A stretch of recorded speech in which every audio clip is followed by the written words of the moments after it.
Zadrizes Buzdari Skosdau.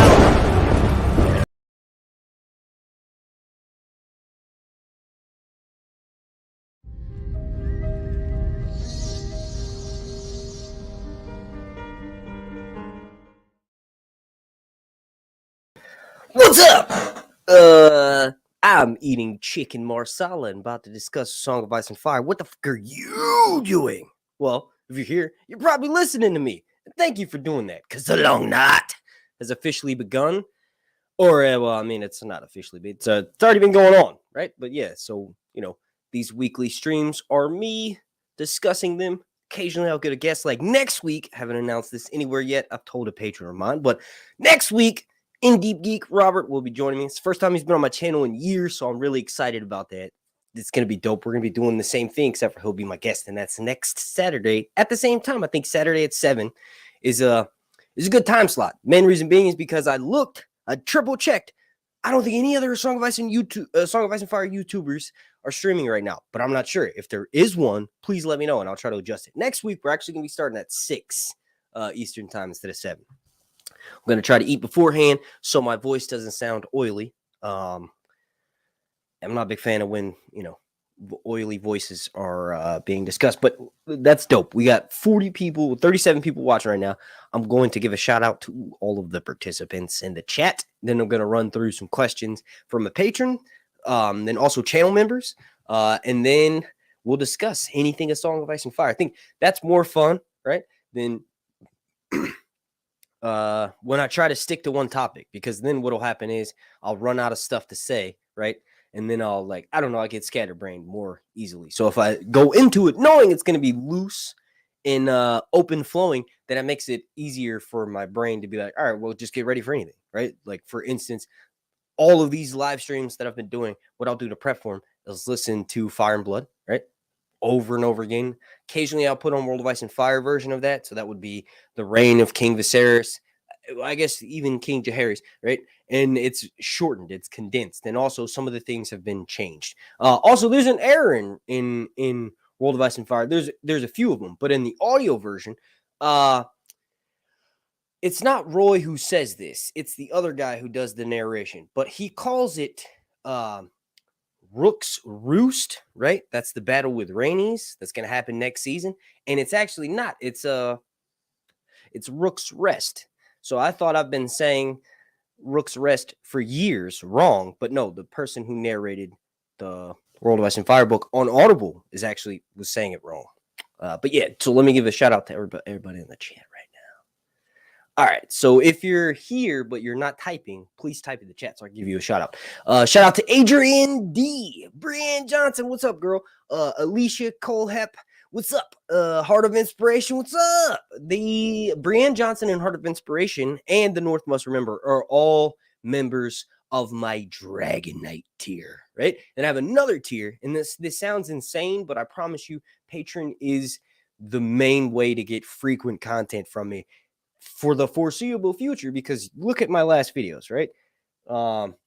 Pity party. Let me throw a pity party for me. No, seriously. YouTube's algorithm is fucking me, right? So I switched to Patreon. I've been telling every person who watches my videos for the past 2 months that I'm going to be doing that. I've been saying it during House of the Dragon. So please go join.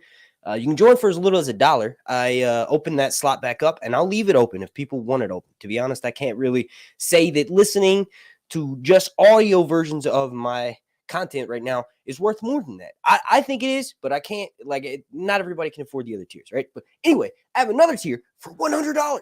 Brandy Reed. I don't know if you're in the chat right now, but if you are, I need to make you a mod. She joined that tier, so thank you for doing that. First person to do that. But like I said, Breanne Johnson, Heart of Inspiration, and North Must Remember are all members of my Dragon Knight tier as well, and that's for $30 a month. But also, you can join for $1 because, like I just said. All right, so let me redo the shout out because there's a few more people typing now. So shout out to Adrian D, Barbie Tuck, Breanne Johnson, Casey Williams, Claudia Harras, Corvette D, Dan Giles, Alicia Colehep, Heart of Inspiration, Jonathan Miller, J.S. Holgerson, Lauren Walsack, I think I said that right, Mark Anthony Hopper, Mixed Queen Destiny Phillips 420, Mother Hen of Damn If I Know Farms, Knuckles, Real Mamas. Knuckles was the first one here, well, actually, There was a couple other people, right? But Knuckles, shout out, boy. You was early. Real Mamas, San Antonio Jones, Sir Hunt, that's me. The North Must Remember. Go subscribe to his channel. He's about to drop some season 9 content. And then the Bio Explorer, thank you for being here. The Couch Stallion, Zeus Bimnit, right? And also, super shout out to Claudia Harash. She currently has COVID right now, and she's still watching, so that's dope. Hopefully, this will be entertaining enough to keep you entertained throughout the Ready for It. I don't not. I see people typing in the comments, and the people typing in the comments, you're spelling it wrong if you don't spell it like this. Spell long normal, Long, and then night is spelled not, Naa, 3 A's, GHT. Whatever. I never graduated high school. So that's how, I really haven't, but that's how I spell it. So if you want to spell it like Sir Hunt's reviews or Sir Cunts, you would spell it like that. Automatically, if I see it spelled like that, you get a heart from me, and that doesn't mean much, but it means something if you like my stuff. Lonat. Oh yeah, Dan. It's how I say it is, buddy. I can't wait to see new content from the Northwest. Remember, me either. Sir, what? Sir. I'm not gonna say it again. It might not. See, here's the thing. Ads will play on it for part of the time while I'm live, so it's technically not demonetized. But as soon as the stream ends, it's demonetized for up to 1 to 2 or 3 days, however long it takes them to remonetize it. So I still think I should play Good Boy and not. I'll keep the language down for a little bit, but here's the thing: if you join Patreon for $1, I say all types of stuff. Like I was, I don't necessarily like doing it. Sometimes I feel better. I've only done it twice, but the first time I felt better after doing it. The second time, not so much. I record myself taking a shower. Sometimes I jerk off. Sometimes I don't, but I post it to my Patreon, and you can go see that for $1. I'm lying. Patreon wouldn't even let you post that kind of shit. I'm lying. That's not true. What I was actually talking about is I started talking about my life story, right? And that's obviously something that's personal. So, but yeah, anyway, that's something that will never be on YouTube. All right. Me jerking off in the shower. That's Patreon only content. I'm telling you right now, Patreon only. Just kidding. All right. So let's jump in to, usually I do my Patreon questions first, but also I have this thing for channel members. Every YouTuber does it. If YouTube unlocks that for you. If you join for $1, you can watch my videos here ad-free. So the normal videos obviously have ads on them. Sometimes YouTube will hit you with 2 unskippable 30-second ads. It happens to me when I watch my favorite YouTubers too. So join, if you have it, right? If you have $1, join the membership thing. You'll see it down at the bottom, and then you can watch all my videos ad-free and also submit questions and topics to be discussed right here. All right, so the first one is from the Bio Explorer. She's right here in the chat. Second question. Oh, wait. Let me go to your first question. First question. Considering where they came from and how they made their way to here, which dragon in House of the Dragon do you think might have laid the eggs of Daenerys' dragons? There's been much speculation, and of course, maybe there are even older. They are even older than the dragons in House of the Dragon. I've read all the source material, but not as much as you, and I never focused on that. So what do we suspect based on lore or based on their features? I know okay, well, because this goes on for quite a bit more. Let me answer the first question. Considering where they came from and how they made their way to here, which dragon in House of the Dragon do you think might have laid the eggs of Daenerys' dragons? Dreamfire. That's, I think, accepted by most people, right? Anybody that makes YouTube video, I haven't seen people, but I've seen on Twitter, right? The accepted rhetoric is that Dreamfire did it. The main reason being is because Dreamfire was laying a bunch of eggs during that time period. The time period being Alyssa Farman dating Jaehaerys' sister. To make it easy, right? This person who was a lesbian, right, was dating this other person named Alyssa Farman of House Farman, right? It's a house that's near the Iron Islands. A lot of the times the Iron Islands will fuck House Farman over. So Alyssa Farman was in a relationship with Jaehaerys' sister. And when they sort of were at their end, she was basically like, let's leave, right? And Jaehaerys' sister is like, no, I don't want to, right? This is Arya Targaryen's mother. Arya Targaryen obviously escapes away with Balerion and has the terrible thing happening to her. But During that time period, Dreamfire is one of the only dragons that are known to be laying eggs. But the thing is, dragons can change their sex at will. And when they do that, you honestly don't know who laid the eggs, right? So you assume.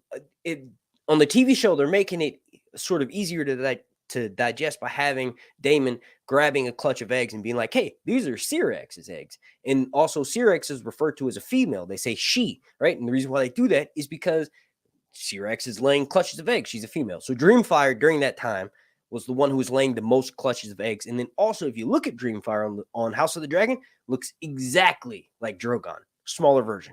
We've only seen Dreamfire from really far away in episode 7, right? And then in episode 5 or 6, we saw it was the Dragon Pit episode. It has to be 6 because it's the time skip.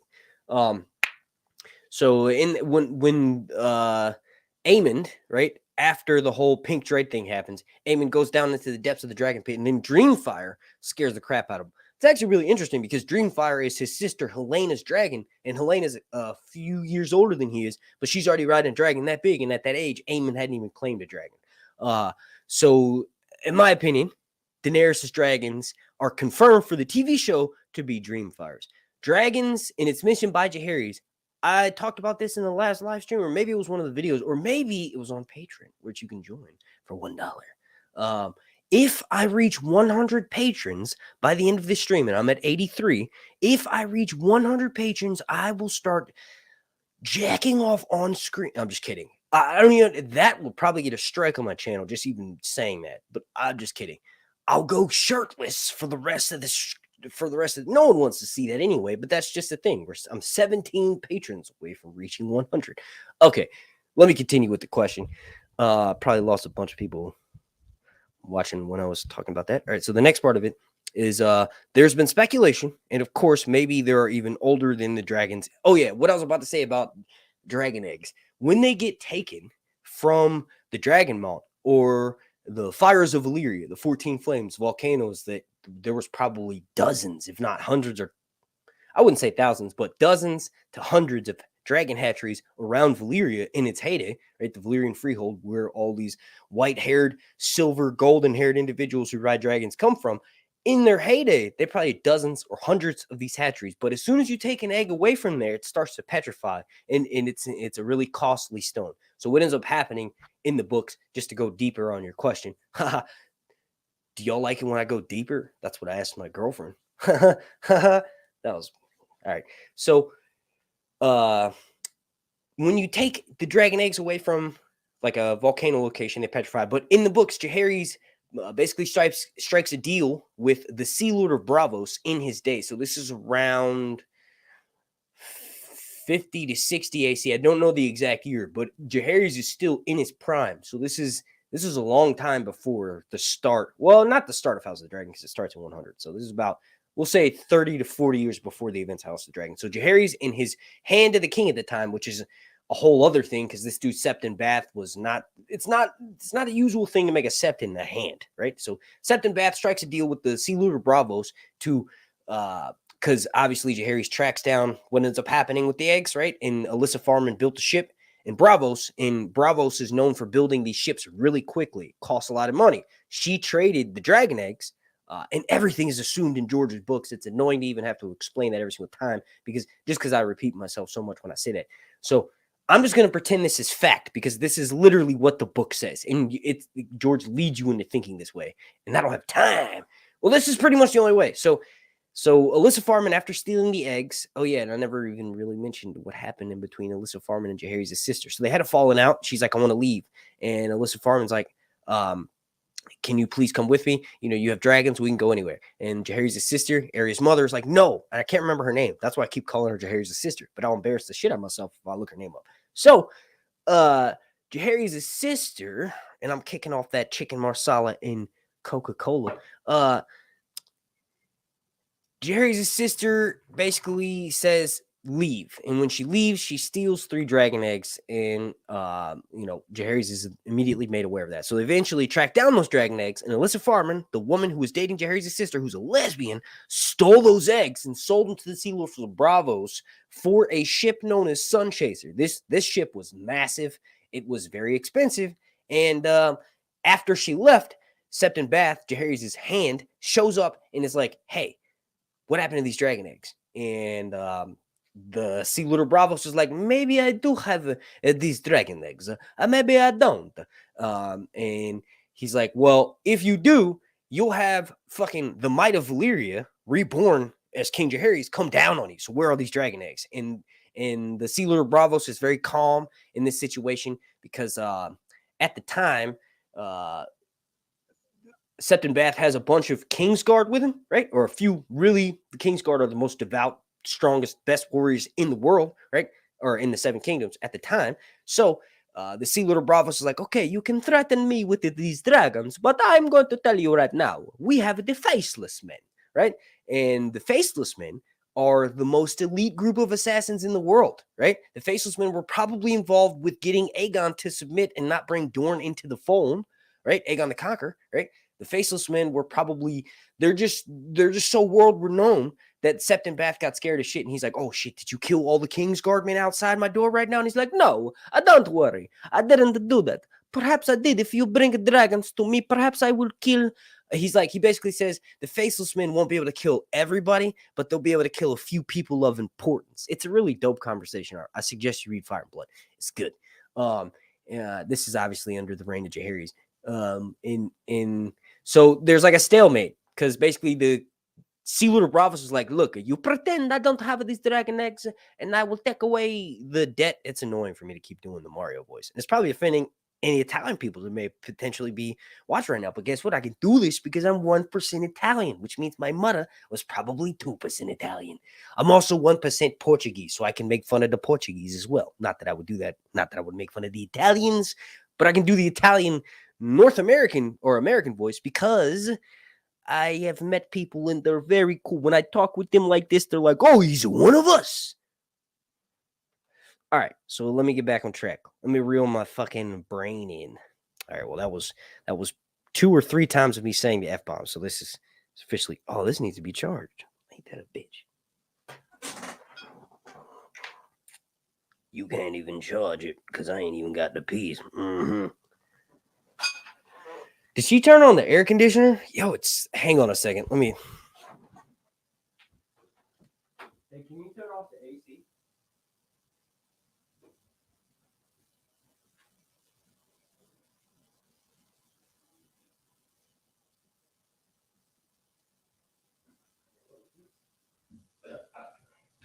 Daddy done turned on the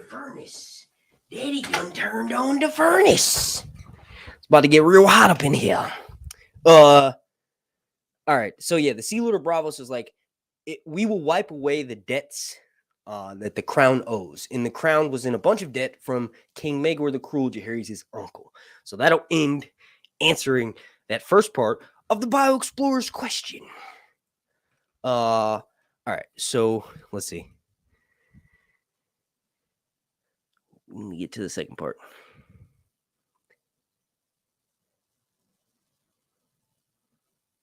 So what do we know? Well, I kind of answered the second part already. They're saying, like, based on how they look. Cannibal was one of the few to survive the dance and flew away, never to be seen again. Why include him so prominently? Could he be the mama or at least the daddy to some other? Well, Cannibal salutes Corlys Velaryon, supposedly, according to the singers, when Corlys dies after the dance. Let me go to your second question, and I'll come back to all these after I answer the other stuff because I've got quite a few to get through. Spurred by your comment on Twitter, why did the showrunners of Game of Thrones and House of the Dragon especially choose to steer away from the magical elements in the stories? Oh, so I made like a shorts video that I upload here to YouTube because I wanted to try different types of content, and it didn't do so well, so I deleted it. But I uploaded it to Twitter if you want to go watch it. So this is in reference to that. Basically, Dan and Dave like stopped doing a lot of fantasy elements and instead included more practical familial drama, right? And they sort of put that on the back burner until they focused more on the White Walkers and Jon Snow dealing with them up north. And then eventually we had the big war in season 8. So why did the showrunners of Game of Thrones and House of the Dragon especially choose to steer away from the magical elements in the story? That I don't know, to be honest. That you'd have to ask Dan and Dave. And yes, I do hope we see an exploration of it in snow if it makes it to the screen, which I'm fairly certain it will, as I think fans might ride if that hope is now taken away. Yeah, especially since they talked about it and told us it was in promotion. Although I don't think HBO ever officially confirmed, right? It was George, and then it was Amelia Clark, and then a reporter asked Kit Harington, and he's like, I know nothing. Making the joke like Jon Snow.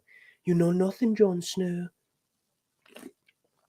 All right. And the next one comes from a username Wild Iris. And they said, maybe episode ranking. Would love to hear your thoughts on your favorite and why.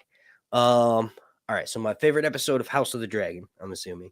I would say out of the 10 that we've seen so far, I'm a big action guy. I like battles.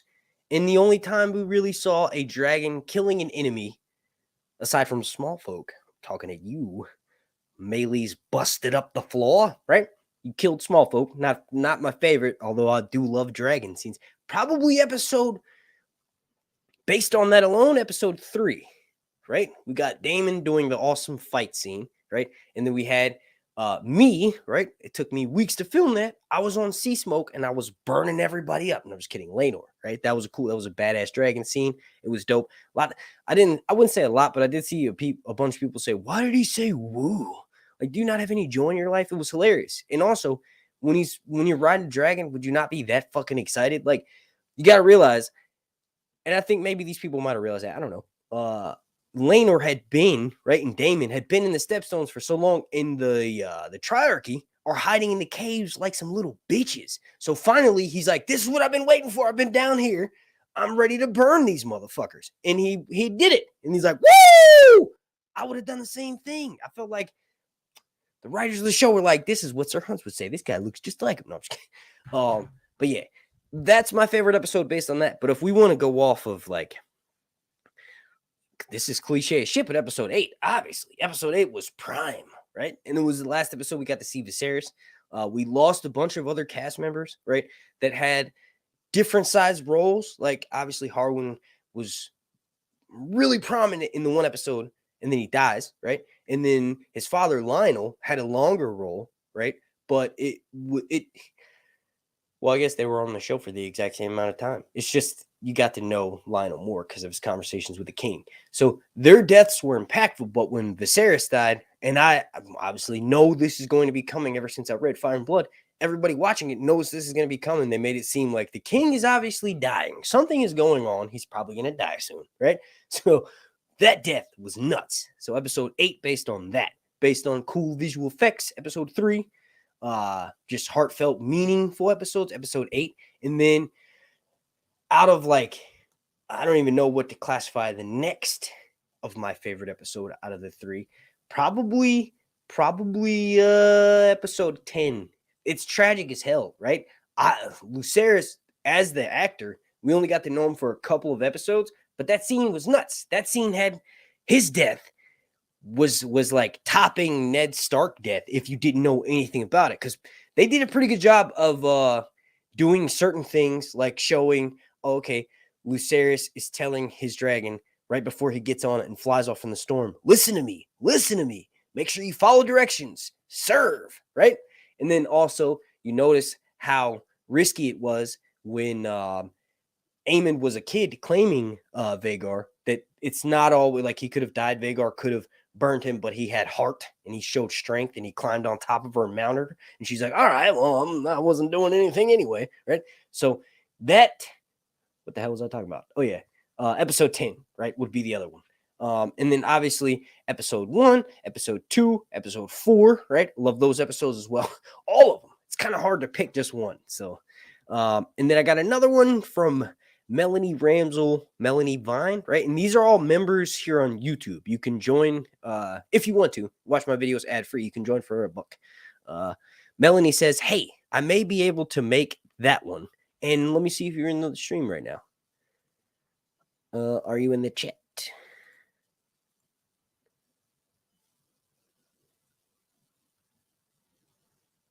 Yes, you're here. Awesome. All right, so answering your question, cool. It's only midnight in the UK at 7. And then next week, when I have In Deep Geek on, we're going to be going live at 6. So it won't be midnight there. It'll be 11. And he should be able to join me for part of the stream. It's only midnight in the UK at 7 p.m. Let me skip to the question. I know it's possibly bullshit, but do you think that maybe Harwin Strong could still be alive? Could he be? I skimmed over this before the stream too. Could he be staying away as he didn't want to hold Rhaenyra back and knows what the rumors were doing to her claim to the throne? We've only seen a burnt body. That could be anyone. It could also be that he's badly scarred and didn't want people to see him like that. We saw how they faked Laenor's death so he could be with his man. I wonder if for the salt he'll hear what happened to Lucerys and that Daemon and Rhaenyra. I don't think Harwin is alive. Chat, answer the question. Do y'all think Harwin is alive? There's no reason, there's no point of him serving. Like that would just become very repetitive if they started making all these characters secretly alive. All right, and then we got a couple more from Felicia, or one from Felicia. Says Helena's set of twins, Jaehaerys and Jaehaera. Are they Aemon's kids? I've answered this before. I think I've actually done a video on it. I would say it's a possibility. It depends on they don't. I think the main reason why people are saying that is because Aemon is sitting next to Helena a couple of times, and then when Meleys busts up the floor, right? Aemon, if I'm not mistaken, embraces Helena, and then I got to rewatch that. But then Alicent signals to take them away, right, to remove Helena. So I'm not sure. But and then also when they're kids, and the younger version of Aegon calls her an idiot, Aemon steps up for her, and he's like, "I would do my duty," right? And then also there's like the fandom's going crazy because we have no new episodes, but it's possible. I like the idea, at least for the books, and maybe George could confirm it for Fire and Blood, not for the TV show Separate Canon, that maybe Daemon is Aemon's father. All right, and let me jump to some of my Patreon questions. All right, this is from a username, and you can join my Patreon if you want to as well for $1. That's linked down below in the description, and you'll get immediate access to like almost, I think, 18 episodes of a podcast that I have there called Leaks and Lore. Mostly it's, well, pretty much all. It's only been lore, just talking about different topics from all of us on Ice and Fire. But this is from a username, Fallon Marie, and she says, hey, okay, my question is, you know how the showrunners of Game of Thrones killed characters off that didn't die in the books, or that did die in the books and didn't die on the show. Well, do you think the House of the Dragon will do the same? And if so, what characters do you think they will kill on the show that isn't dead in the books or keep alive on the show that does die in the books? I need to start skimming the questions so that I can make my brain work faster and I don't look as bad on a live stream when I'm like struggling to read something. I felt I could read pretty good in my head, but then I go to talk and I'm like, saying all the words backwards and shit. Also, do you really think it's possible that Daemon, Aemon, I just answered that. Aemon is Daemon's son, Alicent's secret affair. So the initial question is, do you think House of the Dragon will do the same and kill off characters that didn't die in the books and switch that out? So I actually haven't, I don't think, answered that. So this would be fun. Or answered a question similar to that. I would say if we're going to start mix and matching deaths, I would say definitely. They're definitely going to do that. They're probably going to kill people off earlier than what they should have, right? And you got to realize in House of the Dragon, Viserys dies from this crazy, wicked form of leprosy, right? But also, it may have been possible to cure him or at least slow it down dramatically, but he refused to do that. And the reason why is because of what he did to Emma Arryn. So, to answer your question, his death was already sort of changed in the first season. And then also we've had several other characters that have either died before or the way they die has changed. So because of that, I think it's possible that we may get... I think the main cast, like, so everybody that's Targaryen that's got white hair right now probably won't be dying until the later seasons. Obviously, Rhaenys will probably have to die in season 2. Aegon will have to get injured in season 2, but they'll definitely be mixing and matching deaths when it comes to season 2 and then beyond. And then I got one question from the North Must Remember, and he's in the chat right now. Let me highlight his comment on the screen so you guys can see it and go subscribe to him. Let's see. This is probably in reference to if I reach 100 patrons by the end of this stream, I will start doing self-pleasure. Well, I'm not even going to say it again, because then if someone is watching me and they don't like me, it'd be really easy to tag this exact thing, what I'm saying right now, and be like, he was saying that he was going to do porn. So yeah, let me not do that. Nice. Yes, go subscribe to the North Must Remember. He makes videos here on YouTube just like me. He does completely different type of content though. He does like he's a you know, an amateur writer. So his videos are just scripts that he writes for, you know, coming up season 9. Go subscribe to him. Sorry, it's sidetracked. And also he has a question that he submitted because he's also a member of my Patreon, which I had pulled up, but then I moved it around for some reason. So let me pull that question back up, right? He says, as a fellow Daenerys fanboy and amateur writer, I consistently think about what would be an appropriate ending for Dany in the books. Curious as to what you would think would be a bittersweet, appropriate ending for Daenerys Targaryen. Whew. All right. So if we're going to be, let me see something real quick. If we're going to be, let's switch it up, right? So after this question, I'm going to jump in the chat. So please start submitting questions relating to A Song of Ice and Fire, right? Instead of House of the Dragon. So that way I can say, oh yeah, we didn't just cover one part, because it's 32 minutes right now. That's for me. I'm going to timestamp that in the comments and be like, okay, we switched to A Song of Ice and Fire for 15 to 20 minutes. That'll make it easier for more people to want to watch these after I'm doing them. Okay, so Daenerys is she's basically got dysentery, right? Not quite. Let me reel back there. She could have potentially just started her period, right? Which is not a big deal, but she's also throwing up. And she just recently had a nasty bout of diarrhea. She's also laying in a grassy field known as the Dothraki Sea, right? She hopped on Drogon, to summarize quickly where she is. She hopped on Drogon in the pits of Daznak. So this would be Game of Thrones season 5, right? What she does at the end of season 5, which is fly away with Drogon. And then Drogon takes her to the Dothraki Sea. She goes to Vaz Dothrak and then, you know, brings that massive horde back to Marine. I think that's season 5. I'm pretty sure it is. So in the books, that's all we know about the around that is all we know, because after she flies off with Drogon, we don't get another chapter from her, a POV version, for many, many chapters. And I think it's at least like 6 or 7 chapters. So as a reader, for the first time in Dance of Dragons, if the TV show wasn't coming out, you're like, holy crap, did Daenerys just fly off with her dragon and reading through Barristan Selmy's POV? Did she fall off of Drogon?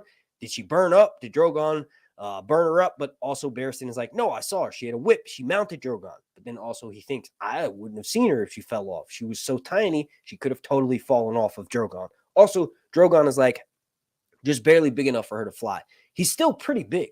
The other dragons are also decently sized as well, but they're just not as big as they are on the TV show. George can kind of align mystery around how big something is, how dead somebody is, what exactly happened, even though a person's perspective. Like, for instance, in the I think it's Arya 3 or 4 in Clash of Kings, she sounds like she gets away, right? She it's this badass scene. I can't believe they didn't include it in the show, and I promise I'm going to bring this back to Daenerys, my dude. North Must Remember, answering your question. Like, what happens with Arya in the chapter is she basically kills like 8 people, and she yells, "For Winterfell!" And there's this siege that happens with Yoren. Yoren is the dude who's killed when they're camping on the side of King's Road, right? He like gets killed by some, I think, gold cloaks. I don't know if they actually made them gold cloaks. They might have been Lannister guardsmen on the show. Don't remember. I've read the books at this point more times than I've seen the show. I'm not even lying. For the longest here on YouTube, it was the complete opposite of that. And I now feel somewhat for having 100,000 subscribers here on YouTube. I don't feel as guilty for not having known the books as well as I do now. Back then, I would just read certain POVs. But anyway, Arya does this amazing siege, right? It's at this storehouse next to the God's Eye. She's right outside Harrenhal, right? But she does this dope fighting with all of these people she's been traveling with to go to Castle Black. She's going to get dropped off at Winterfell, but she's pretending to be a boy, like in the TV show.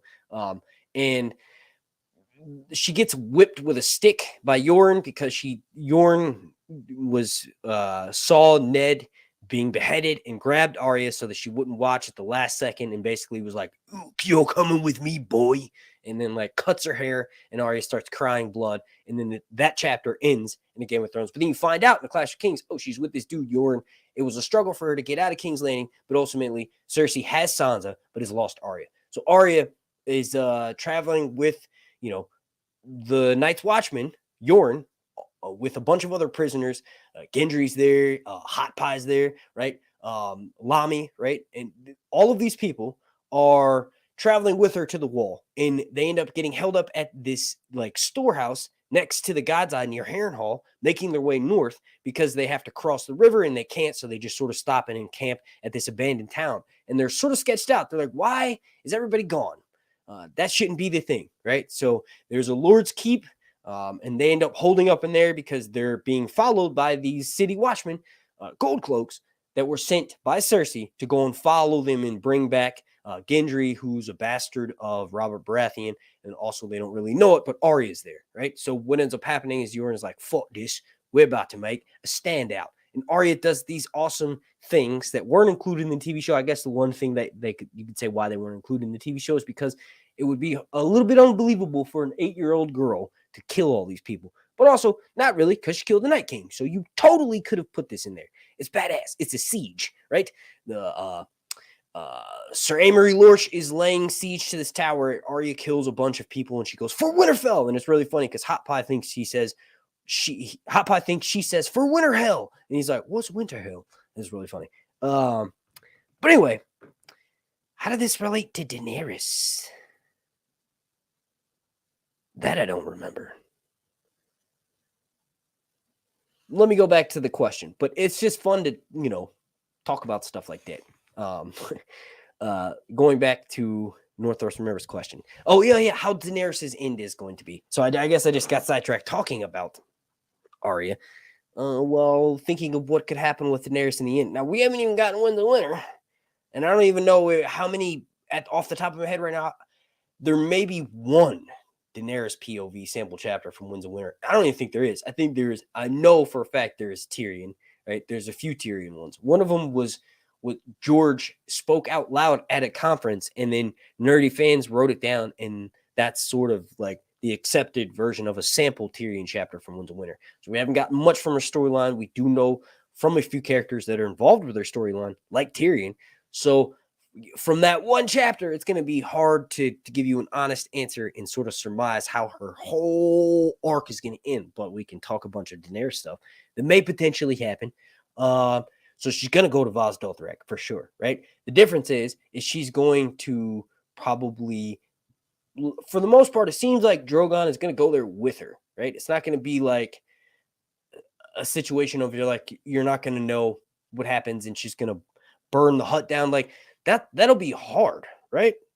To talk about just book stuff, but then not talk about show stuff. Because ultimately there are some points that Dan and Dave knew about that they included in the show. So she's definitely going to go to Vaz Dothrak. That's where all of the former wives of cows who die, right? If their wife survives, they become widows and they go back and live with what's known as the Dash Kalim, right? And they're basically forced into being these revered people at Vaz Dothrak, which is this revered holy place of the Dothraki, right? They don't really have that many things. Not that many things are sacred, but in this city, right? This is where my debate comes up, where technically Khal Drogo was cursed because he shed blood in his own sacred city of Vaz Dothrak by pouring molten gold on Viserys' head. Viserys, Daenerys' brother, right? He still killed somebody. And the whole point is not like, oh, you can't cut a person and shed their blood. No, you can't kill anybody in this city. Khal Drogo is just fucking a giant moron in the books. He's like this Mongolian 7 foot tall. Jason Momoa's dope. His version of Khal Drogo, dope. But the book version of Khal Drogo is literally this idiot. He's like he's soft-hearted and spoken, but also he's an idiot, right? He's told by this woman who initially makes me wonder. Mirri Maz Duur was really, really trying to help Khal Drogo. Obviously, Mirri Maz Duur says these things when she's being tied up and about to be burned at the stake, and she realizes sort of what's going to happen to her. But also, the words that she says to Khal Drogo, the medical routine she gives him, sounds solid as hell. She's like, look, take care of this whole area that was stabbed. Wear this hot compress. It stings, right? But that's because it's killing the germs in there. Khal Drogo is an idiot. He gets drunk off of poppy wine, which is literally heroin wine, right? Back then, he's in a lot of pain too, whatever. But he basically just ignores everything she tells him to do. And then she's like, I bet you Mirri Maz Duur probably knows deep down he's going to ignore that because he's such an idiot. And not every single one of the Dothraki are idiot, right? Like Irri and Jiqui and all of Daenerys' handmaids and the people that stick with her after Khal Drogo dies are awesome. They're amazing people. Some of them are still alive with her now, right? Some of them are being held hostage in the situation that Daenerys has with Meereen. But Khal Drogo is very much an idiot. Yeah, Roy Dotrice's voice that he does for Khal Drogo also influences me into thinking of who these characters are, right? And the voice that Roy does for Khal Drogo is very much like, me idiot, you know what I mean? Kind of, but also, like I said, his decisions and choices are so stupid. So anyway, Mirri Maz Duur might have said what she said at the end, but ultimately, thought that calendar was still on October, but it ain't. I was about to say, that's embarrassing. Oh, nobody even said nothing about my cat. Y'all ain't say nothing. He's in the baby seat up there. Look at him. You gonna say what's up to these motherfuckers? Yeah. You in the baby seat, dude. Say what's up to these dudes. He said, yeah, I'm just over there chilling, listening to this idiot talk about what he listens to and reads all day. He's like, yeah, he's an idiot. Yeah, But y'all watching him, though. Yeah, that was your shining moment. Okay. What was I saying? Oh, shit. Super chat.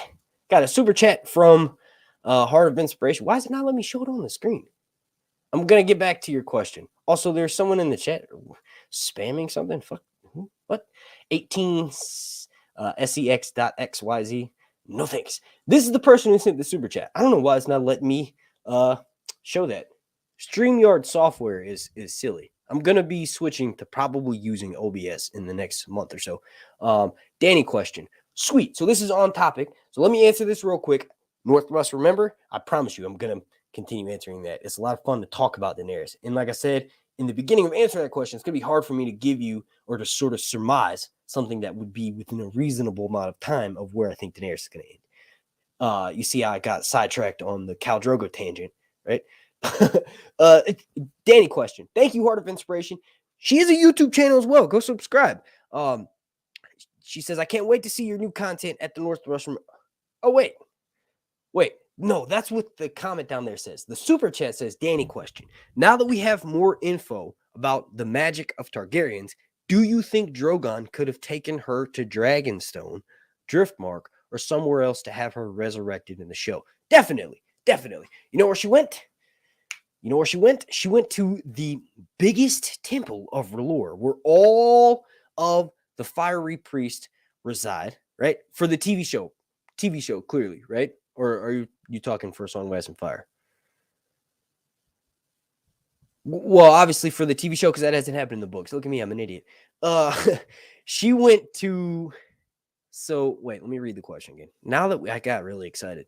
Blew my load. Now that we have more info about the magic of Targaryens, do you think Drogon could have taken her to Dragonstone, Driftmark, or somewhere else to have her resurrected again in the show? Okay, so she probably not Dragonstone, because Drogon, I think instinctually he will know that every person that would have kept her safe at Dragonstone is dead, right?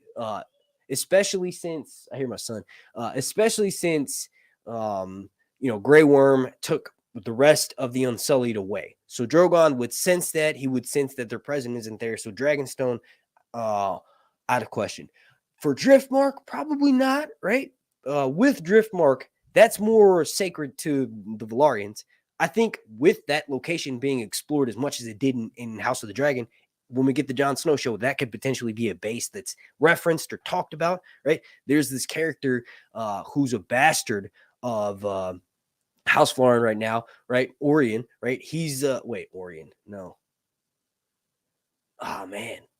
I should have dusted up more of my Song of Ice and Fire, like the main series, before I did World of Ice and Fire before this. Oh, I'm making myself look stupid.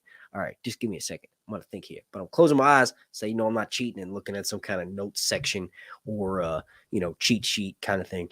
So, okay, all right. So Cersei loves this dude. She's like, oh, he looks like Rhaegar. But then when she starts to hate him, she realizes that he doesn't look like Rhaegar, right? So he's a bastard of House Velaryon, and he's basically stole the royal fleet that she had built for him. There's a couple ships, right? One of them is named Cersei. One of them, I think, Tommen. She convinces Tommen to end up naming it after Joffrey or something, right? But I don't think that Drogon would take her back there. Like I said, on the new show, it could be mentioned if someone holds it on the Jon Snow show. If someone goes to Dragonstone or Dragonstone's reference, they could bring up the Driftmark location and show the remains of it, right? But there is a character in the books who is, like I said, from that house. Potentially, if what happens to Daenerys, what happened to Daenerys on the TV show, right? Where she's killed and then Drogon has to sort of take her body somewhere. If that ends up happening, to answer your question, right, for the super chat, I think for the TV show, Volantis, that's just the best place because there's a massive temple over lore there. And when it's mentioned before, like there's a Kinvara plot there, right? It's kind of brought up in season 7. Well, not really, season 6, when Daenerys goes back, before she goes back to the Seven Kingdoms or the Sunset Kingdoms, or Dragonstone and then King's Landing, and then save everybody and then kill everybody, right? Before that happens, it's possible. What was I even saying? I get too sidetracked. Arain Waters. I just remembered that. Arain Waters. That's the bastard of Driftmark, right? Oh yeah, the plot of how Daenerys could go back. It's just assumed that all the other Red Priests for the TV show know how to do that, whereas in the books specifically, it's something that Thoros Ymir does, and it may not even be a ritual, right? Like when he does it, it's sort of just like a shot in the dark kind of thing, and that's probably why it works, because he loses all faith. So then R'hllor like brings him back, but also it's probably more so that the characters that he does it to probably have certain magical blood that allows that to happen. Like Daenerys would definitely be prime candidate to be resurrected, same as Jon Snow. Volantis would be where she should go to get resurrected. Where Drogon, if he's an intelligent fellow. I'm so happy I remembered Arain Waters. I'm so happy. I know my eyes were open, but I promise I look right here at my camera, and then directly below me when I look down is an image. Can I show you guys this? I'd have to show you my whole screen somehow, but it's just an image of myself with the comment highlight. Basically the same thing you see. So Arain Waters is the bastard whose name I forgot, right? Well, let me see if I can remember Alyssa Farman's love interest. God damn it, it's Jaehaerys' sister. But here's the thing. All of these Targaryens, to be fair, have a very similar name. 90% of them have AE in their name, but it's easier to remember than English history, because with English history, you ever heard of King Henry VIII? There was 7 other King Henrys before King Henry VIII. And if I'm not mistaken, during his time, the small folk probably didn't say, oh yeah, it's King Henry VIII, right? No, they probably were like, oh yeah, it's King Henry, right? So it's a lot easier to remember than that, but it's still a little bit, it plays tricks on my mind. But I remember the key parts, what is that it's Jaehaerys' sister. And I'm going all the way back to like 20 minutes ago on the stream when I was trying to answer the question from where was the question even from? It was from my members, but this person's also a patron of mine, BioExplorer, when I was answering her question about Daenerys' eggs where the origin of them come from, which dragon laid those eggs, Dreamfire. So, all right. Olis Farmager is his sister, mother of Area. No one, whatever. That's gonna come to me before the end of this stream. I promise you. Okay, so that's what I think would happen for the TV show. Daenerys should be taken to Volantis by Drogon, and then if the Jon Snow show is greenlit and Daenerys doesn't come back, like we know that Jon Snow show is filming, and we're gonna get leaks, and I cannot wait. It's gonna be so. I haven't made leaks on original Game of Thrones characters since 2019, early 2019. Like not even early, probably all the way up. I think I made leaks. God, they were terrible. But I also mentioned their bullshit, right? While the show was even out. So since 2019. But yeah, if there's no like sightings of Emilia Clarke, or like they haven't decided what they're going to do with their character, where they're like, oh, this Jon Snow show is coming back, but it's only going to be one season, right? Like you could say we assume that for House of the Dragon, but no, the storyline for House of the Dragon very much implicated. This is going to be a multiple season arc. At the very least, and I've been saying this for the longest, pat on the back to me, 4 seasons, because there's kind of 4 big arcs with battles in between, right? There's one battle that is the bloodiest battle ever in Westerosi history, known as the Battle of the Fish Feed, in which a bunch of lads, right? Elmo, and I'm talking about House of the Dragon. So this is going to happen. This happens in Fire and Blood. It's going to happen in House of the Dragon. It's the bloodiest battle in Westerosi history. And I can say that confidently because the most recent iteration of George R. R. Martin's work, Fire and Blood Part 1, has said that the Fish Feed, the Battle of the Fish Feed, is the most bloodiest battle in Westerosi history. So this battle is literally Lannister men and Westermen, right? All of their soldiers, all the banners that are loyal to them, just keep getting cut down and sent back into the river, right? And it's cool because the lads are led by Elmo Tully, right? And Kermit, right? And I swear to God. and also Bloody Benjicott Blackwood, right? Badass characters, right? These dudes are just chopping them up. And what's cool about it is because House Tully is, guess what? Catelyn Tully's house. And even on the TV show this happened, the Red Wedding. So something we never got to see was King Rob, right? There's even this dude named Red Rob Rivers, who's a bastard from the Riverlands, right? Who has red hair, and he's the best archer, I'm assuming, because it's called Red Rob. He's going to look just like the actor who played fucking, obviously, King of the North, the original King of the North, right? Jon Snow's brother, motherfucking Robb Stark, right? There's a dude that's going to look just like him, shooting arrows and doing bad shit, right? And it's going to be cool to see him fighting Lannister soldiers. That's going to be dope. And also, like I said, it's the bloodiest battle in Westerosi history. So it's cool. George has confirmed that. Not just that, there's also the battle in the Gullen, right? Which is probably, if I'm not mistaken, it's even mentioned in Fire and Blood, one of the other craziest battles in history, right? So this is what I was just about to say, sidetrack. The bloody maces that they made for the tourney in episode 1 for House of the Dragon that sort of break apart when it hits the person's face, but it hurts enough for them to get paid extra money if they're one of the extras who has the mace broken across their face, right? If those are not involved in the bloodiest battle and then taken up a level, they're probably going to bloodify all weapons to the point. This is my advice. If a prop master were ever to listen to something like this, make the whole thing, not just the tip of the mace bloody, but make the whole thing bloody. So that way, no matter which part of the weapon is smashed and, do the camera magic, it would be some crazy impact. Like, it was such an awesome thing to be able to use a freeze frame of some random Stark dude getting hit in the face, and it looked that real. Like, it looked dope just in the screen grab. And also, when it's sped up and you see it on the screen, it looks amazing too. But that was just like, you please use that at the Battle of the Fish Feed. How did I even get to talk about House of the Dragon? Thank you for that super chat. Heart of Inspiration. What they should do, and it still won't let me pin the comment on the screen. This StreamYard software is convenient. It looks cool. I'm able to pin comments. But ultimately, if I go back to OBS, I can have the entirety of the chat going overlaid. and a few other things. It just makes it really streamlined here on StreamYard. It's just not the chat is very delayed.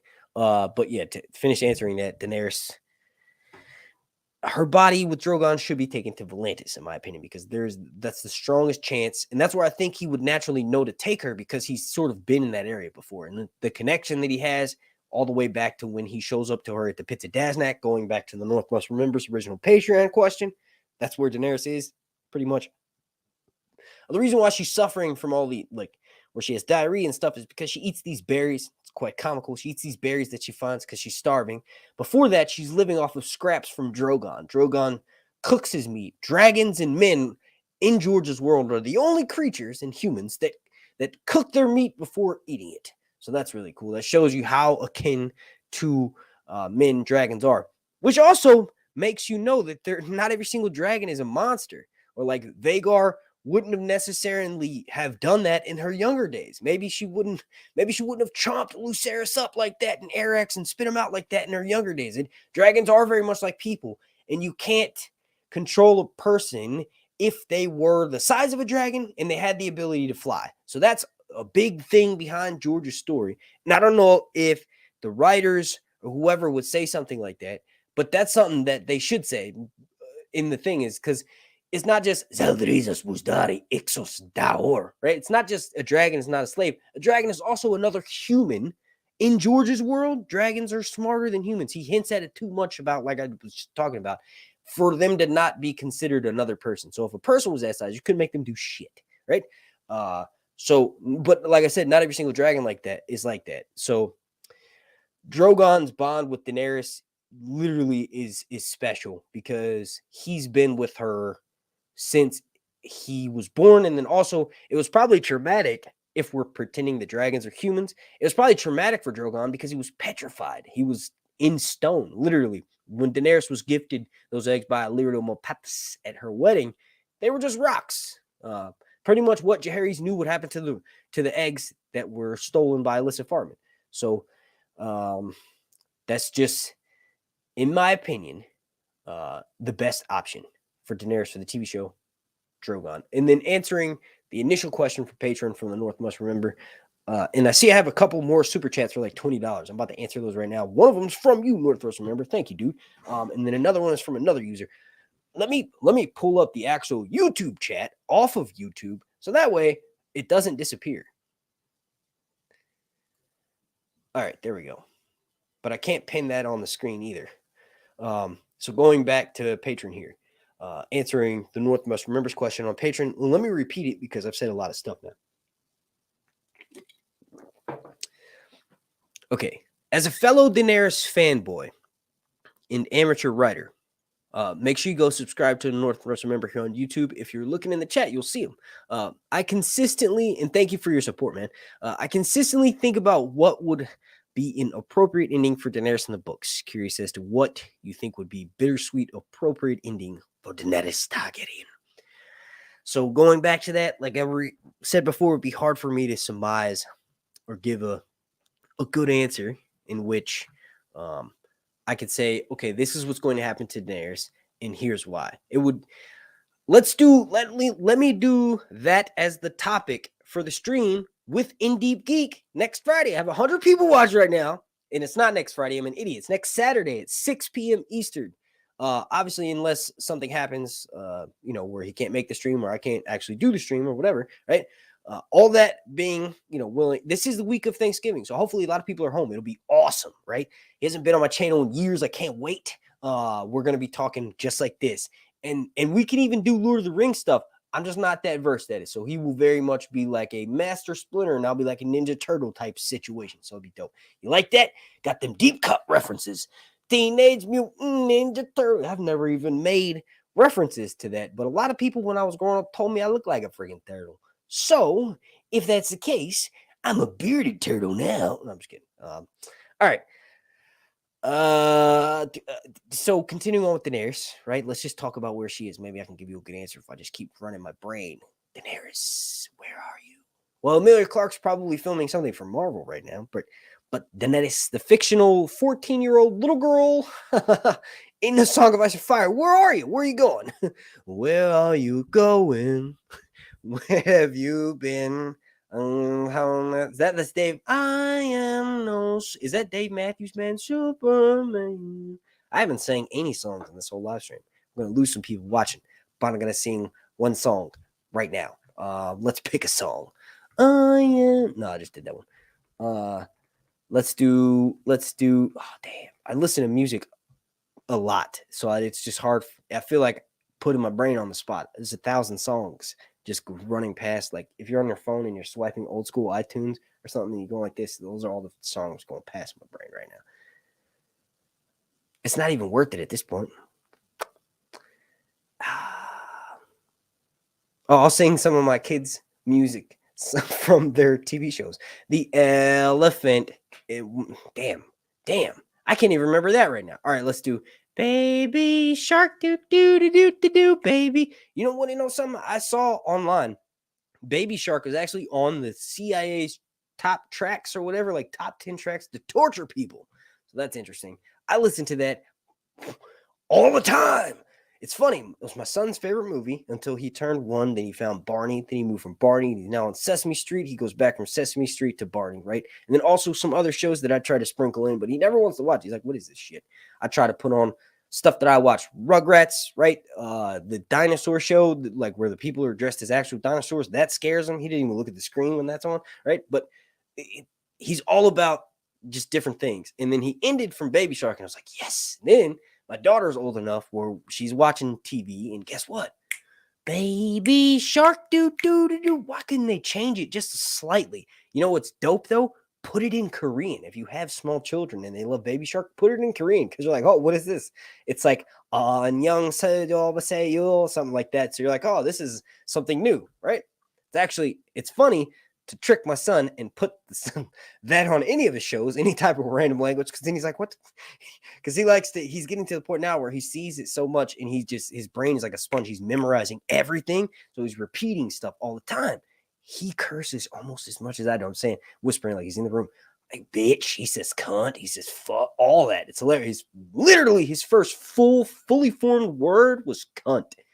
And that is where you get demonetized right there. Because YouTube actually sent me a notification from one of the live streams that I did recently, back when the show was on, where they said you can't say that on this on YouTube for some reason. Right? That's completely insane. So please go follow me on Patreon or join here as a channel member, because at the very least, YouTube gives you premium. They give you more of a cut of your ad revenue if people join your membership. So yeah, also you get so a person joins for $1, you get 60% of that. So that's 40 cents, but it's like there's 23 members, right? So that's an extra however amount of members there are on top of my ad revenue. But the cool thing is that when those channel members watch your videos, you get more of your ad revenue, right? So because they're watching your videos ad free, so how would you get paid from that? YouTube actually gives you more money for those people doing that. So that's something that I always forget to say. It really it does not just like I get a portion of whatever the membership thing is. Also, if you're a membership or if you have YouTube Red, the same thing. If you have ad-free YouTube and you watch my videos, the ad revenue is more than if you were actually watching ads on the YouTube video, which is crazy because they're forcing people into wanting to get either YouTube Red or at least pay for memberships for people that you like on YouTube. And in my opinion, that kind of makes sense, kind of, right? If the person whose YouTube channel only charges $1 for it, I think it's $1 on mine, if I'm not mistaken. It should only be $1. After this stream, if it's not $1, I'm going to change it to $1. Just like you can join my Patreon right now. If I reach 100 patrons by the end of this stream, I'll start jacking off on stream. Just kidding. By jacking off, I mean drinking a can of soda. I've been doing that the entirety of the stream. I've been jacking off in your face like Aegon. I've been dropping loads on everybody except for I've been eating them. I've been eating my own load. I can't believe I'm saying this. I'm gonna clip this, go back and be like, dude, what? Then I'll share it to Instagram and be like, why'd you say that? You said you're eating your own loads on the screen. No, I didn't say that. I didn't say that, mate. You can't prove it. It's not here. I'll edit this out. Make the video private. You can't do that. You can't edit a live stream on YouTube. All right. Daenerys. Okay, so there is this dude, Strong Belly Belwas. That's what I call my daughter all the time. But Strong Belly Belwas is, believe it or not, is a character. Hold up. Let me get, before I go back to that, because the person, literally, that was a $20 super chat. There was 2 of them. There's no way YouTube actually made those disappear.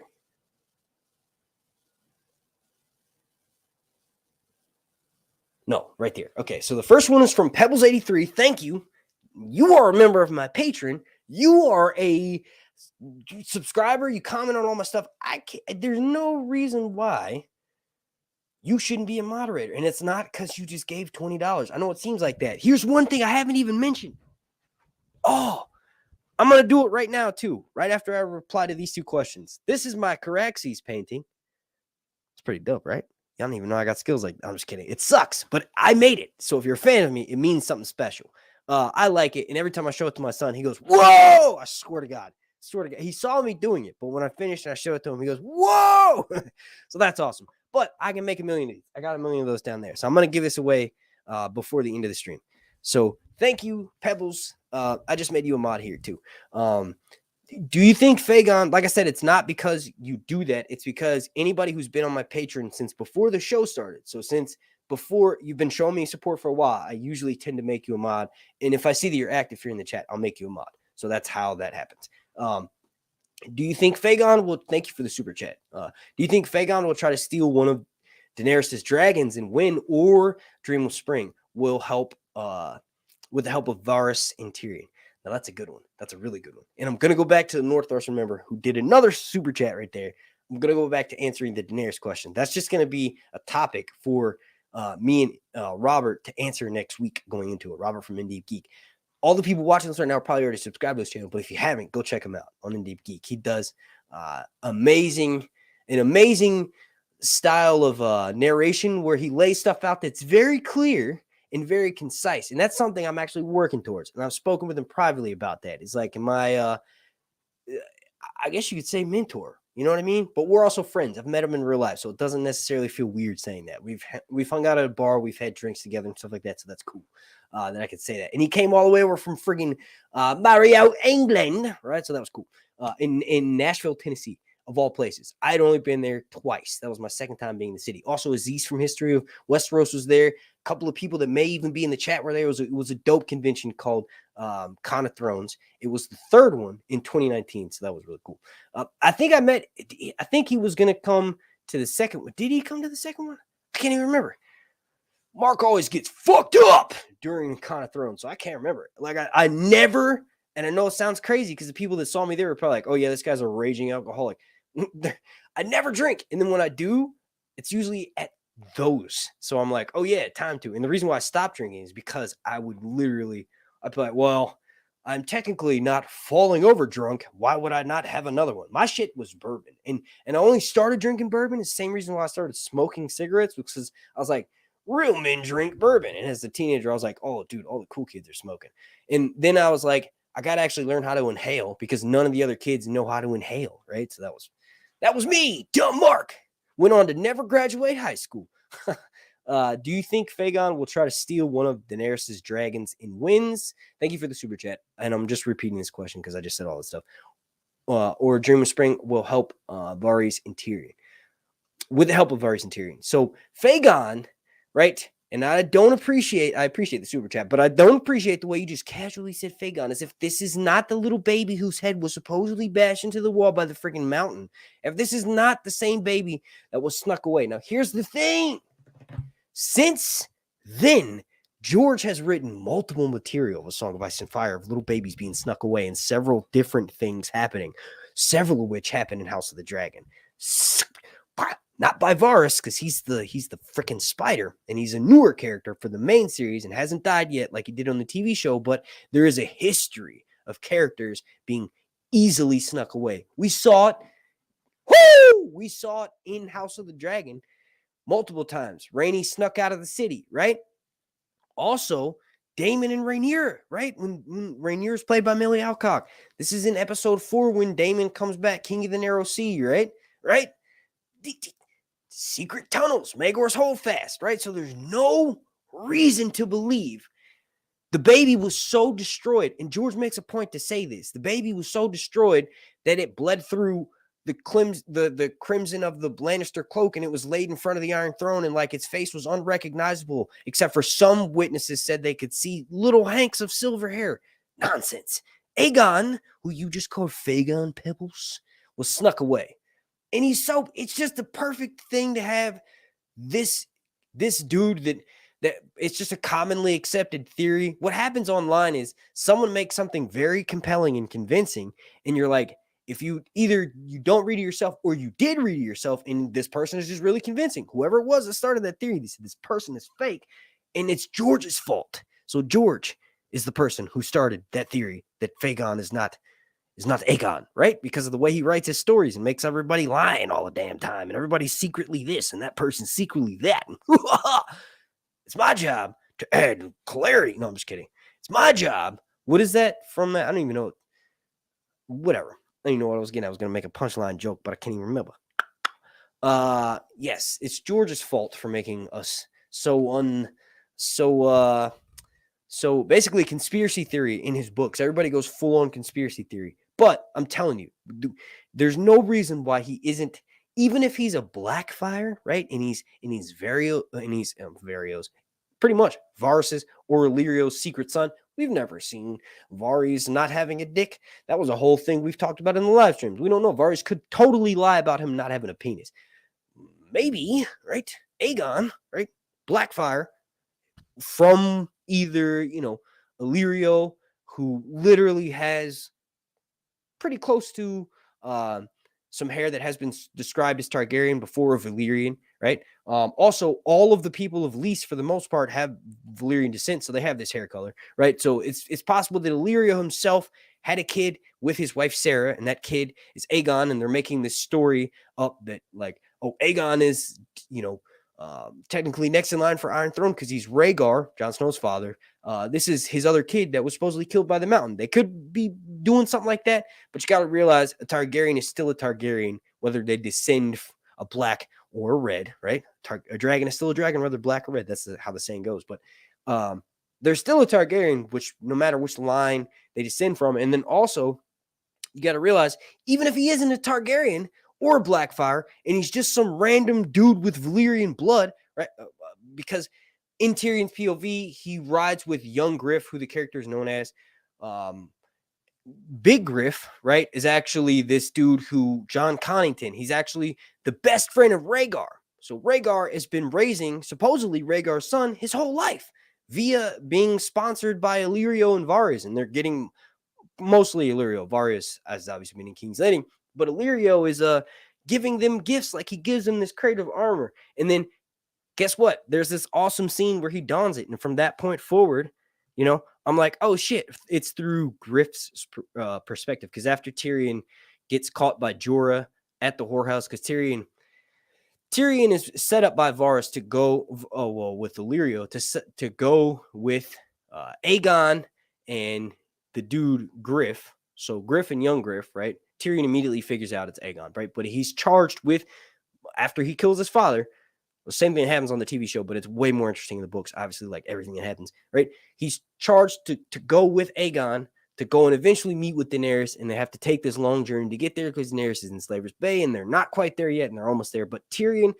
it's interesting. Tyrion loves his journey so far when he thinks back on it, because like he might complain about how it is and how Griff is mean to him, and young Griff might be more like Joffrey than he thinks, but ultimately later on in A Dance with Dragons, after he leaves that group, he reminisces that that's the best time. What ends up happening is he decides he needs to get his nut out, right? Like I'll do if I have 100 patrons by the end of the stream. I had 83 at the beginning. Maybe I have 17 more people join for $1. Right? You want to do that? That way, I'm just kidding. But yeah, Patreon is my main source of income already, because I already make more on Patreon than I've made this month on YouTube. So literally, Patreon is my main source of income right now. So if you are slightly entertained by me, you can get even more entertained, and I won't worry about what I'm saying on Patreon. You join for $1. And I'm about to give this away. And I'm about to finish answering the question of if Fagon will try to steal one of Daenerys' dragons. Right? I'm just trying to explain, because I've never made videos on these things because I didn't know about them. Like, I would read the wiki page and I would only listen to a few Tyrion chapters. And I had thousands of people watching me. So it filled me with this sense of ego where I was like, listen, I just got to mention some things and pretend I know the books. And actually, I fucking don't. But now, guess what? I do. I promise you. Hopefully, me talking about it lets me know that. But so that's why it's really fun to do this. I'm about to give this away right now. All you have to do is slap a like on this live stream. Go follow me on Twitter, and I'll be able to check all these things very quickly because I already got all this stuff pulled up. Follow me on Twitter. Subscribe here on YouTube. That's the most important thing. So I'm just going to look and see if it's a public subscriber. I'm going to think of a number between 1 and 420, and you pick that. No, that's too random. Between 1 and 10, and the first time I see that pop up, not in the StreamYard chat, but in the chat that I'll have pulled up on my phone, right? When that, whoever picks the number, I'll send this to them. And I painted this. And like I said, it sucks, but I think it looks decent because I've only painted a few things. And I literally learned how to do this, which isn't very good, right? So it's not something to even brag about, but I only watched the Reels feed on Instagram. Those videos are kind of very relaxing to watch, especially when you're feeding small babies. You're like, oh, look at this person painting beautifully. Oh, yeah, for instance, the actor who plays Lucerys, right? Elliot, I don't know how to say his last name. Greholt, maybe? His mom in real life paints. And I follow her on Instagram, and I share paintings because she's really good. She uses oil paints, if I'm not mistaken, but she sells her paintings in England. So if you're in England, go buy one. Dope. It's really cool. It's a connection to the show. I'm a nerd for House of the Dragon. I follow all things House of the Dragon. About to give this away. Okay, so will Fagon steal one of Dany's dragons? What do you mean steal? Okay, because it's very much established, Pebbles, right? So Pebbles, you're getting on my nerdy bad side because first of all, you called Aegon Fagon, and then you assume that one can steal a dragon. What I just said, the dragons are not only not a slave, but they're also humans. They're better than humans because they're giant and they can just eat a human like it's nothing. I'll tell you this, when you start feeding a dragon humans, and Vhagar's likely been fed hundreds of humans in her many wars in Dorne, they turn vicious, right? So Arax was a little punk. Arax wasn't listening, but ultimately that was because Vhagar was scaring him. He didn't like being scared. So he's like, hey, man, I can burn. I can light your ass on fire. And then he got ripped up. Really sad. But yeah, so sorry, I got distracted reading the chat. You can't steal a dragon. Okay, Pebbles? All right. Get back on my good side and type in the chat right now, please. The chat, I'm looking at stuff from 30 minutes ago, right? That's how off the software is. But if you're still watching, just let me know that you know that. Please, I'm concerned for you because you can't steal a dragon. But anyway, all joking aside, yes, Fagon will have to mount one of Daenerys' dragons. It's even mentioned, right? We have Quentin, right, from House Martell attempting to do this. The frog. Daenerys will kiss the frog and turn into a prince. She thinks it's funny that he's called the frog. And also, it's actually even more hilarious because Garrus Drinkwater and a bunch of Quentin Martell's companions are way more attractive than he is in Daenerys' eyes. And also in Barristan Selmy eyes. Barristan Selmy's like, yeah, those dudes are way more handsome than the actual prince. He looks like just a regular ass dude like myself, right? But Daenerys ends up sort of, this will go back to Northwest Remembers question, right? So to finish wrapping up with Pebbles, no, you can't steal a dragon, and Fagon can't try to steal one because you can't steal a dragon, but he will try to mount one, right? And we've kind of already seen that, right? So what's happening right now is he's over in Westeros, in the Westerlands, taking over. They've landed at Griffin's Roost. They've just retaken it, right? All the while, you know how Jorah has grayscale on the TV show? This dude, and I'm sure you know this because you read it. Obviously, you wouldn't answer a question. You wouldn't ask a question like that if you didn't know. He is grayscale, right? So, John Connington, right? I keep referring to him as Griffin because that's the alias that he uses when he's over in Essos because he's going as this exiled knight. Because remember, he's the best friend of Rhaegar, so he supports Rhaegar, but Rhaegar's dead. So he has to leave the Seven Kingdoms. He ended up joining, if I'm not mistaken, the Golden Company, right?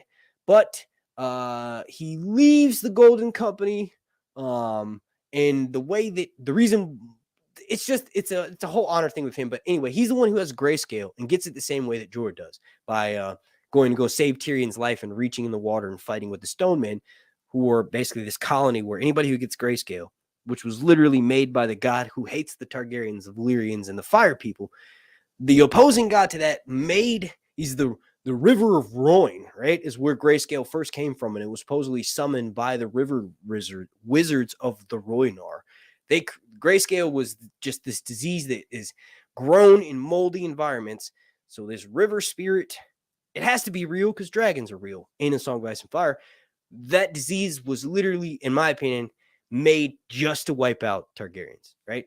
Or Valyrians, not Targaryens in specific. Targaryens weren't even that powerful in the Valyrian freehold. And Aenar was sort of made fun of. The dude that left with his daughter Daenerys, the dreamer, who said, hey, 12 years from now, this place is going to blow the hell up. You want to get out of here, Papa? I have a daughter. If she told me that, I'd be like, yeah, we're moving out of the house tomorrow. Not even 12 years from now, literally tomorrow. We don't have anywhere to go, but we'll just drive around and we'll find somewhere. You know what I mean? Everybody, let's move out. But yeah, so he was made fun of, and they were actually a lower house anyway. So what we find out in House of the Dragon is dope because, like, we already know in World of Ice and Fire that the Targaryens were a part of what's going on currently in Game of Thrones. Like, in the first book and all the books is the fight of the Seven Kingdoms, right? It's with great houses. If you have a great house, you have a way better chance of surviving. Like with English history, like a lot of those battles would be like, if you have a really good suit of armor, you'll probably survive because you also probably have a really good horse and you can stay back, and all the people that will die first. And you can be like, well, yeah, I'm a knight, get away. You know what I mean? You swing at people, right?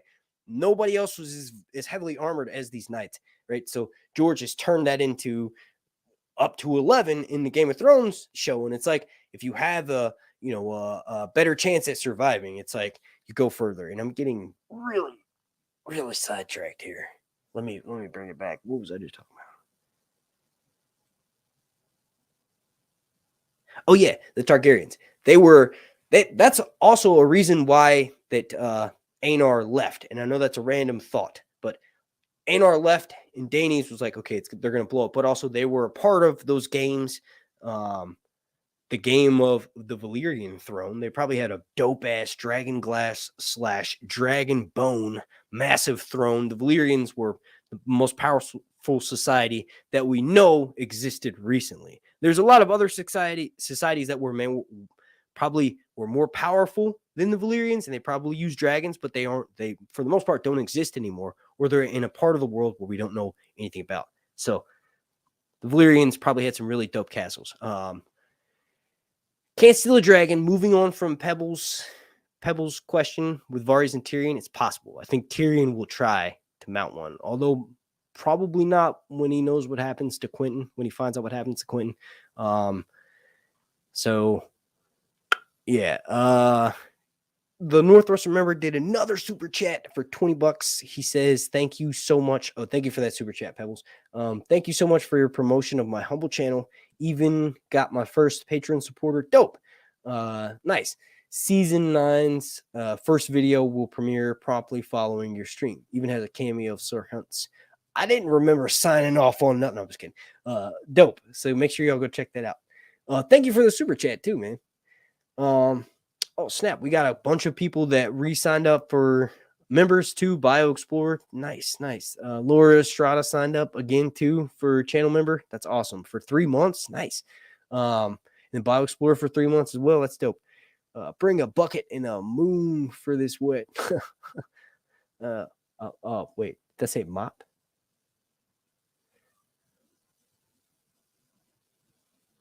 Sorry, I'm trying to catch up to the chat at the same time of trying to read stuff to set up the next topic. All right, so Daenerys ending. Let me get back to that, right? That would be a good one to go back to because we're kind of still talking about that. Oh, wait, no. Let's do this. And then I'll go back to that. Giveaway. Let's give away. All right, so a number. Let me think of a number first. And I'll do something. I'm going to type it right here on my calculator app. I'm going to type the number first, and then whoever types in the chat that one person will win this. And then also, if you guys want, I could send digital copies to people. I was trying to sell them for $1, but no one bought any. So I could just give them away to people that are watching right now. Just say another random number. All right, but right now, let me type the number. Okay, I already typed the number. I was about to show you guys, but I'm not going to do that because you got to guess it. So I've typed the number. It's between 1 and I'll narrow it down. 1 and 100. Type in the chat right now. Let me bring up the actual YouTube chat, not this chat through the app, because that's no good. It's too slow. Let's see.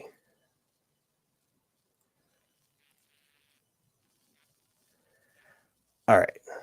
So I have the newest chat out because I can see people are sending numbers. Cool. All right. So no one's gotten it yet, right? Let me check. Yeah. From the first number. The first number was from Brian Thrasher. No one said it yet from there. I'm going to start scrolling from there. I already see one person's really close.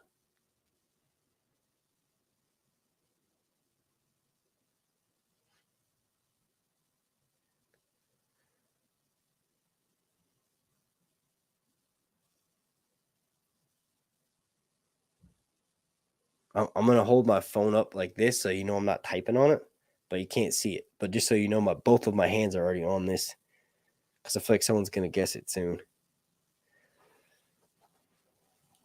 I'm where it's popping up live on my thing and no one said it yet. This is insane. Are y'all serious? Someone already said 88. Well, someone's going to get it now. But that's not it. I just want you to see my hand so I'm not typing on my phone. I already typed the number. Come on, somebody. Whoever says it after I see it for the first time will get a digital copy. How about that? Oh, there we go.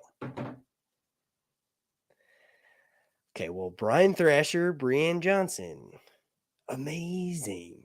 Breanne Johnson, you are a mod in the chat and a patron of mine, and you also joined my I was trying to do a Rick and Morty impression. You won, okay? And so did Brian Thrasher. If I'm not mistaken, Brian, you're a patron of mine. I just don't see you comment a lot on Patreon, but I'm about to double check. If I'm not mistaken, Brian, you're a patron of mine too. But y'all see that.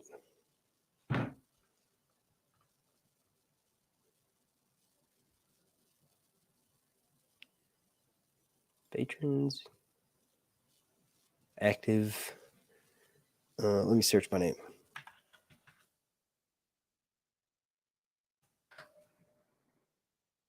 What the hell?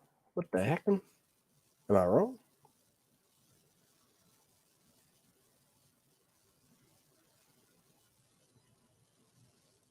I must have been wrong.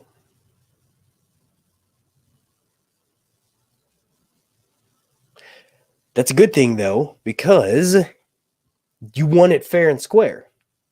So that's dope. And actually, you know what? I feel really bad because Breanne Johnson, you've done a lot for me as well. Check this out. I have this other painting. It's a Vagar painting. I'm not even going to pretend that it's near the level of this. Okay? Because I think this is one of my best paintings, and I suck at painting. But the eye that you see behind me, and then the red thing that's a face, it's a face silhouette of a flame head. I thought it was really cool.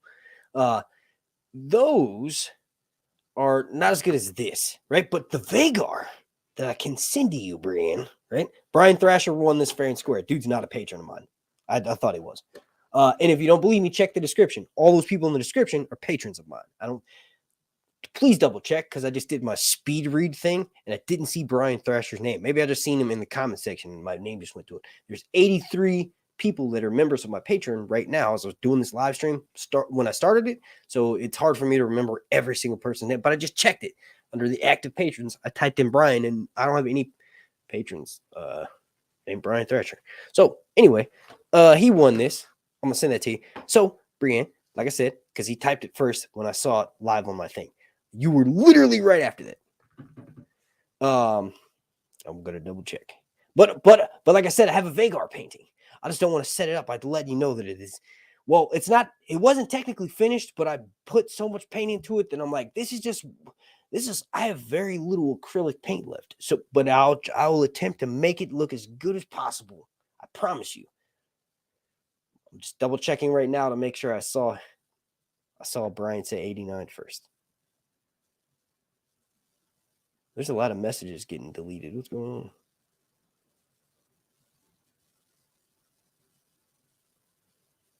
Yeah, Brian Thrasher right before that. Yep. And then I saw Destiny got 82. Damn, you should have been paying attention when I said it wasn't 88. I was kidding.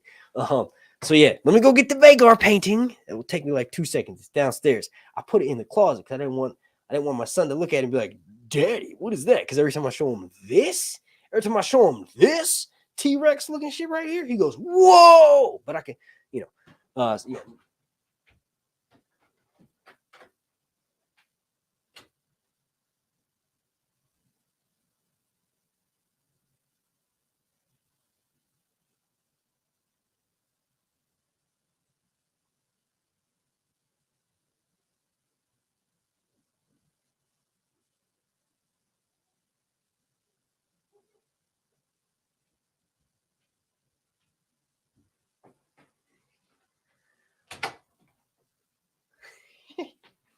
All right. Like I said, it is not done. I will do my best. I promise you to finish this thing, but it is pretty freaking hideous. It almost looks like a joke painting. I'll definitely finish the eyes because I got the color down. Like Vagar in the books has bright green, stunning eyes. So I was like, let me mix my acrylics to get that color, right? You should have saw how Caraxes started. Caraxes started like I was making fun of drawing Caraxes, but it turned out to be this because I worked on it for not even 2 days. I started at nighttime. We had to go to bed. When I woke up the next morning, I woke up like I normally do early, and I worked on this instead of cleaning or recording a podcast from a Patreon. But so yeah, this is the Vagar, right? I think it looks pretty good. I don't. I think it looks terrible. That's supposed to be, right, Lena, about to get burned. You see Vagar's neck. I got the grandma neck in there. But listen, I will finish this. I promise you. Yeah, you see that? Yeah, that's Lena.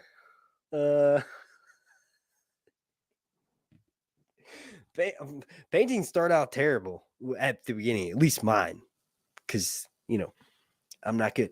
But yeah, so I will finish this and send it to you. Now, I'll be in touch with you on either our Discord, which, speaking of which, I want to give the Discord link to every single person watching right now. Please go join it. Because Discord it's important.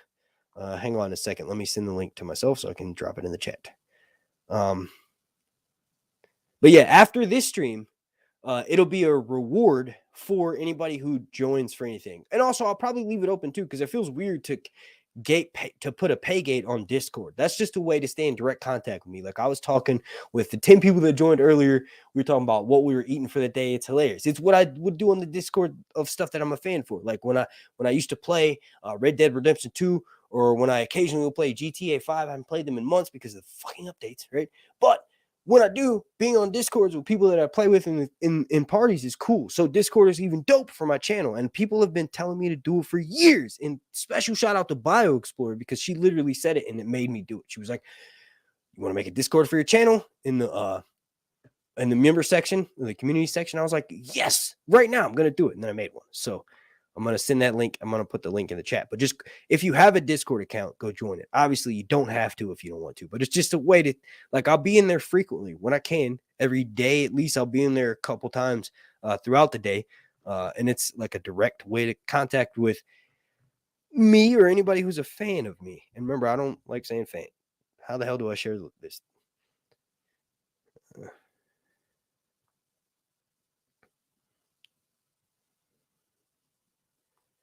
Wait, wrong one. Sorry, hang on 1 second. I actually just tweeted it. I'm going to drop it in the chat here. but I'm going to tweet it too. So if you follow me on Twitter, you can go do that. But hopefully everybody that's watching this will go join us, and we'll have a bunch of, I tweeted it twice. Whoops. All right, so let me pull up my Twitter, and then I'll grab that link, and then I'll drop it in the chat here, in the twat. I'll drop it in the twat. I'm going to be doing that later with your mama. I like older women.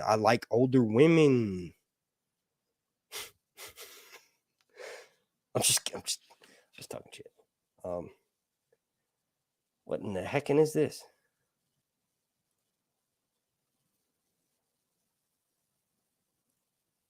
Can please, I don't know what is going on with my Twitter. Maybe it's because I'm trying to stream. Can someone from who follows me on Twitter, who's a mod, North must remember, please? I know we were just talking on Twitter earlier. Could you possibly go grab that link from my Discord that I just tweeted out twice, and then drop it here in the chat so that everybody can do that. And then remember, Breanne, I'm going to be sending you this. Once I finish it, it will not look this bad. Although it may not look much better. I'm going to try, I promise. I'll record, I won't record, but I'll document how long I worked on it before I send it to you. But I'll be sending this to Brian Thrasher. Make sure you go follow me on Twitter. Make sure if you haven't already, now you have the chance. Make sure you're a public subscriber to me here on YouTube. And then also follow me on Twitter. And then I'll get in touch with you through Twitter about what your address is, and I'll send it to you. And I just did this in the live stream before last for 2 people.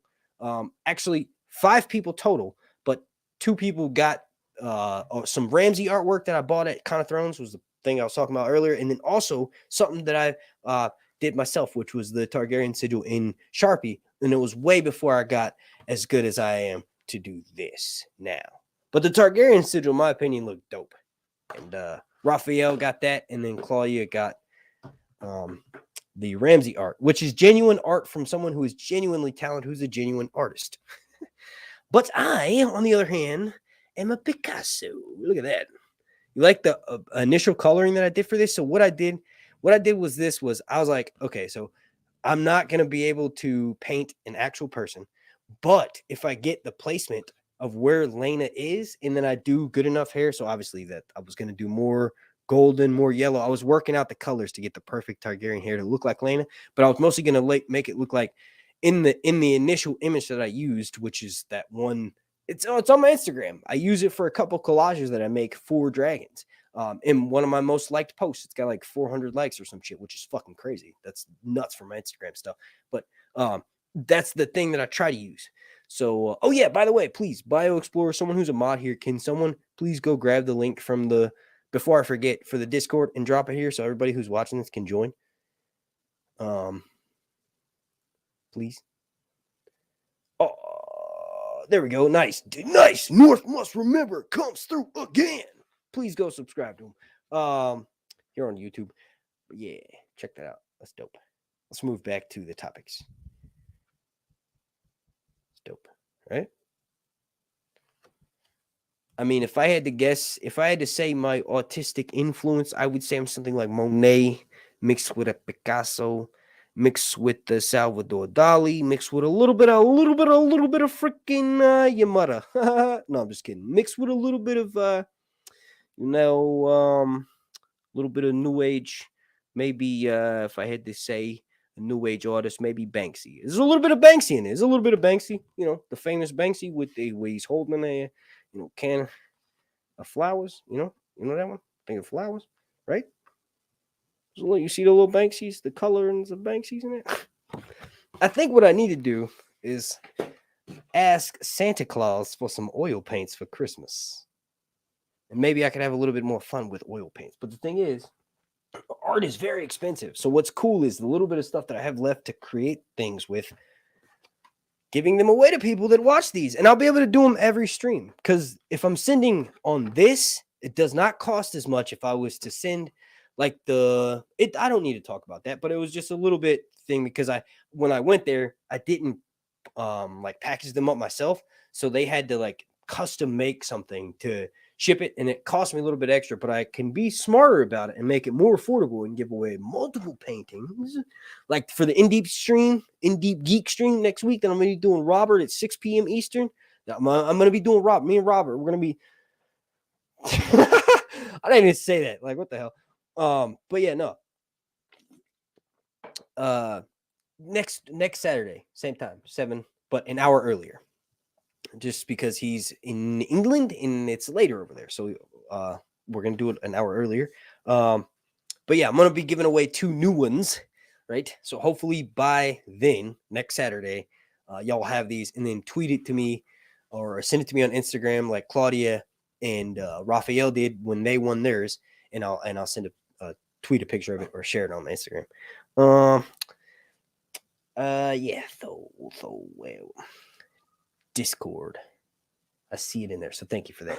Oh yeah, and I'm gonna try to keep looking in the chat to see when some random spam thing drops like a weird link in the chat. That's weird. I don't know what that is.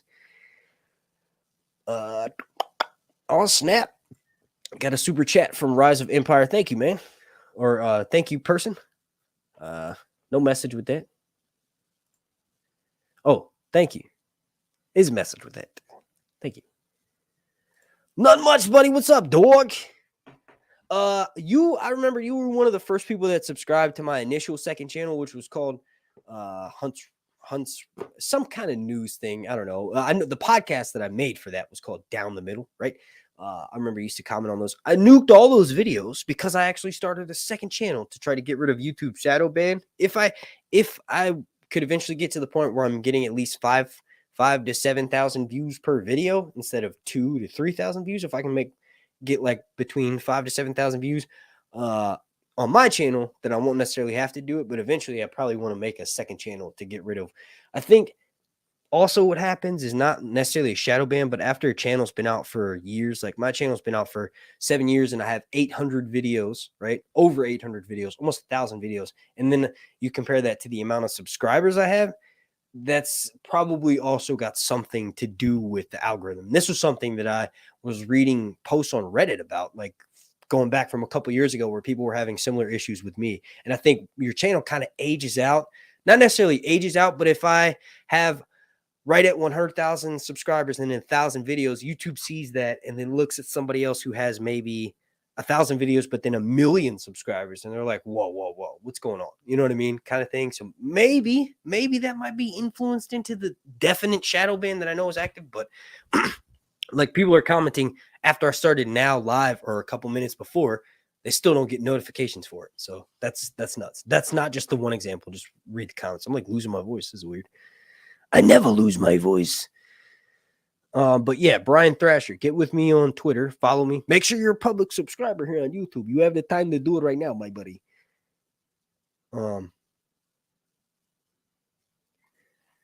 Yes, please do that. Thank you for that, Northwest Remember. But yeah, send me a message on Twitter with your address. And same with you, Breanne. I'll send it to you as soon as I finish this. I'm going to send them out at the same time. So I'm going to give myself a couple of days to work on this. So Brian, I'll send this out in a couple of days, but I'll still get you guys' addresses soon. I might have yours through Patreon, Breanne, but Brian, I'll have to get yours. And I'm going to work on that too. Oh, you guys are talking to yourselves. My bad. Your cat is out for the count. That's all he does.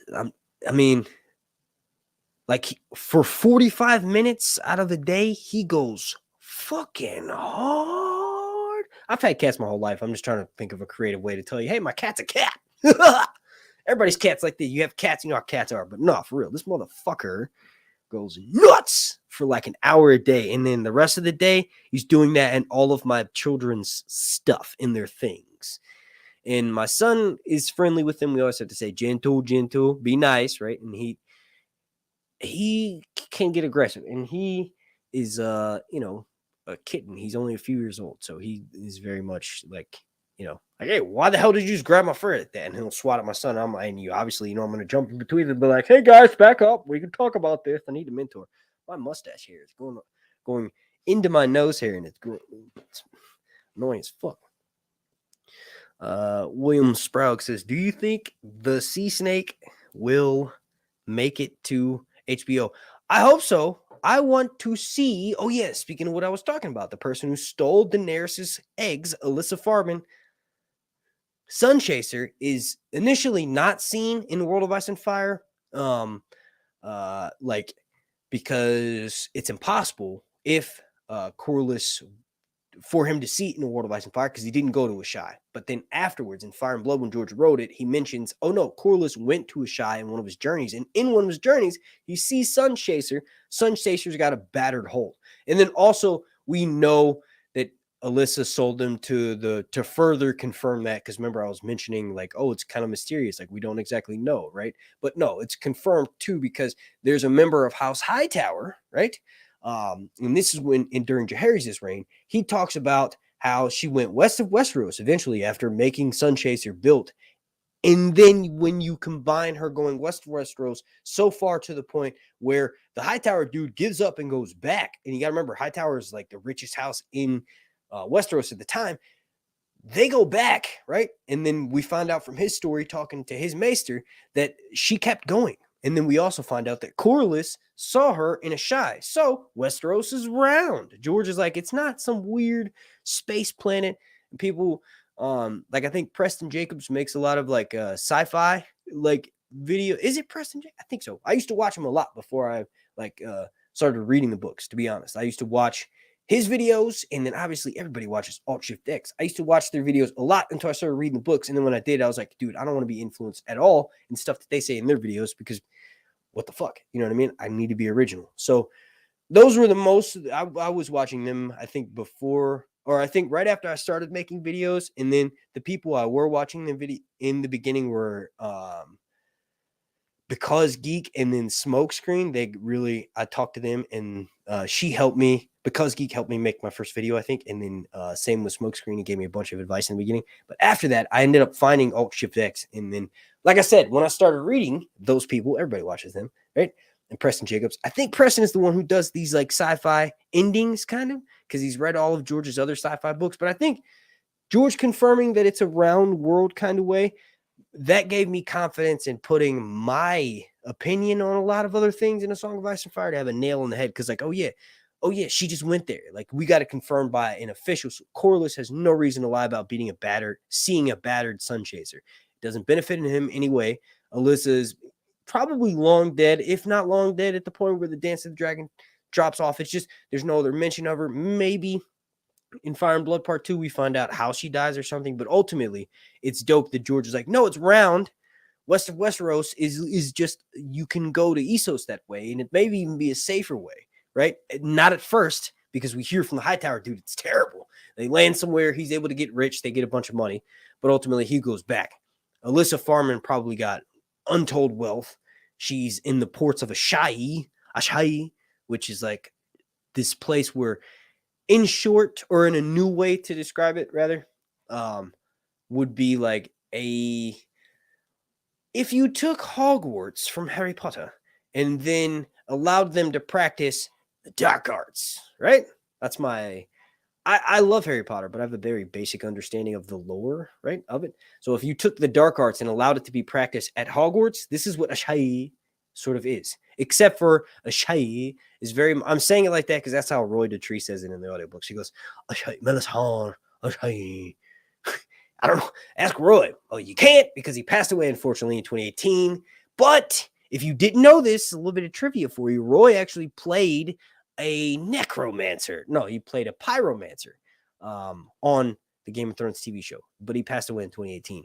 And George still didn't give us when's winner. So whoever narrates the audiobooks, it's like, look, I've read the books physically held in my hand a few times, but I've listened to the audiobooks for way more. Okay.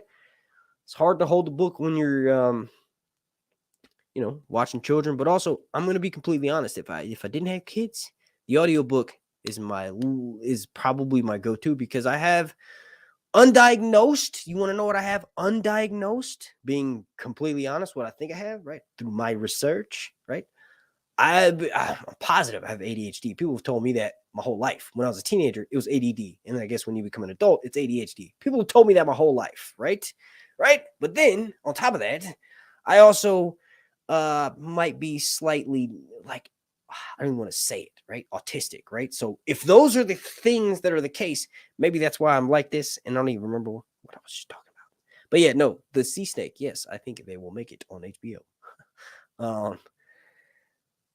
I was, whatever.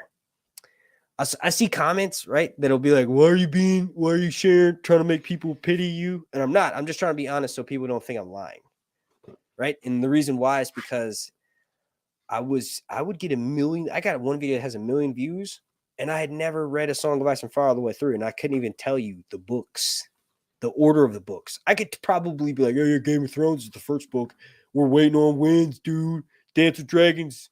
That was the one that I read at first, and then listened to POVs when I first started YouTube. And I felt like I had to so I could name and reference stuff. But now I could talk to you guys if I had the ability physically. I can't. I'm going to have to end the stream soon, but not right now.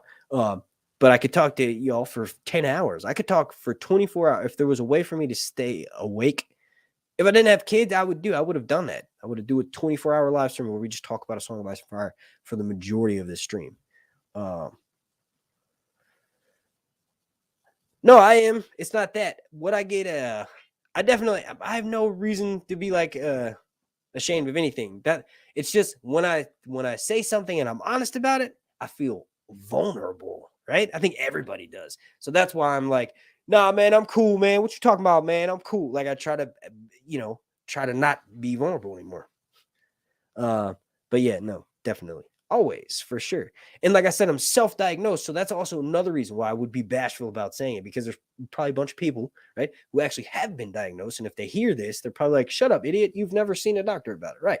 And I probably never will, unless it's like life-threatening or something. But you know why? Because I don't know.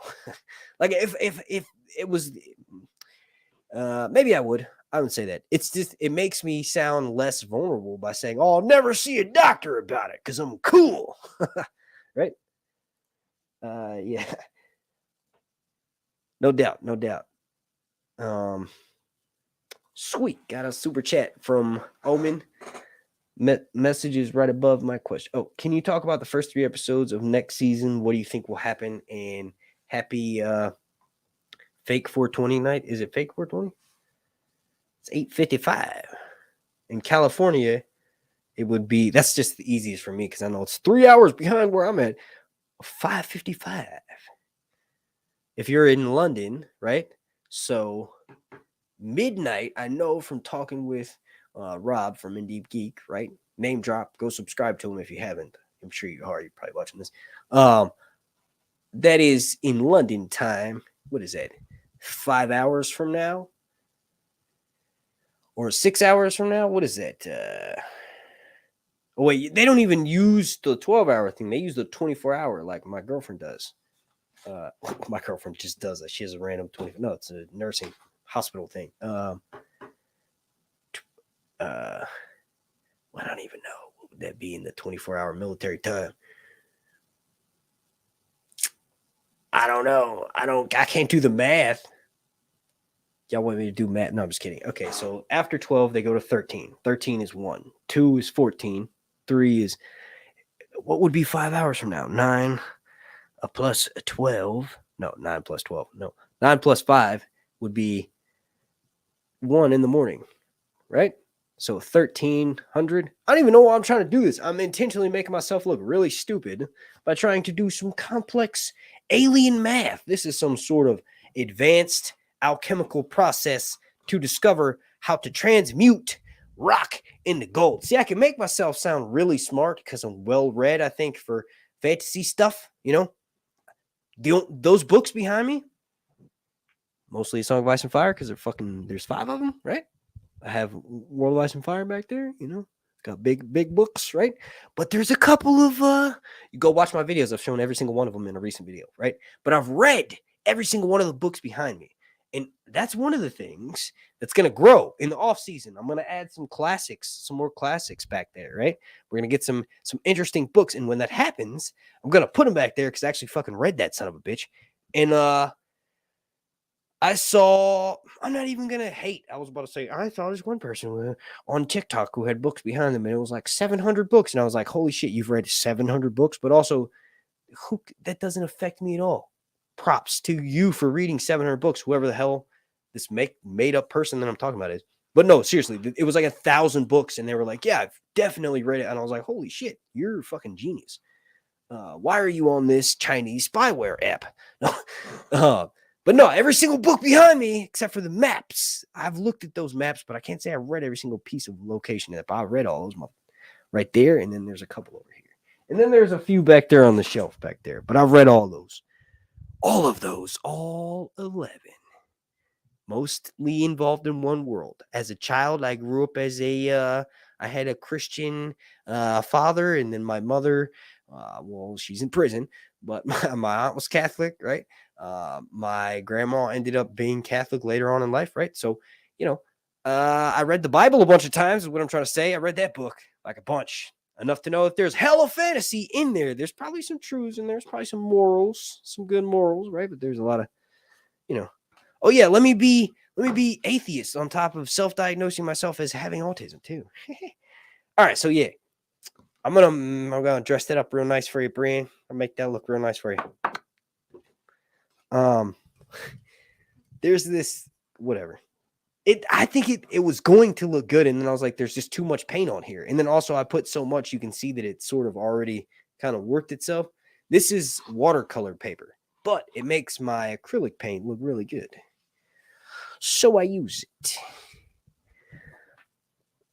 You try to call me out? You try to call me out? I can't do all that fancy math on the fly. I'm just kidding. I don't know how people have time. Seriously, yes.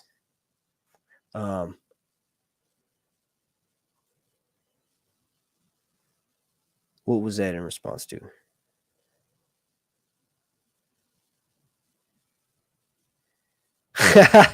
Hey, man. Good one. Definitely, that was a genuine laugh out loud. That doesn't happen very often, but that was a genuine laugh out loud for me. Looks like Breanne got that too. Are you LOLing at this? I promise I'm going to make it look better. I'll even tweet it after I finish so everybody knows I'm not that bad at I'm terrible at painting, but I'm not this bad. Oh, this is the one that I'm most proud of, and it's not even the one that I think is the best. It's just the one I'm most proud of because it was literally the second painting I've ever done aside from being like a child. Because like as a YouTuber, every time I do something creative, I'm like, oh my God, I'm going to get famous off of this because I got famous off of YouTube for a short period of time because I somehow manipulated their algorithm for several years and got 1 million views, right? And people accuse me of buying views. There's been random people that have accused me of doing that. And I always say, buddy, I wish I fucking knew how to because for the past 3 years, I would have bought some. I would have said, hey, algorithm, give me some. I will say there's some crazy things that happen in community sections for stuff because I've seen like just some whatever. I wish I knew how to do that. But anyway, this is the painting that I don't think is the best one that I've done, but I think it's the one that I'm most proud of. But I'm not giving it away because I don't want to do that.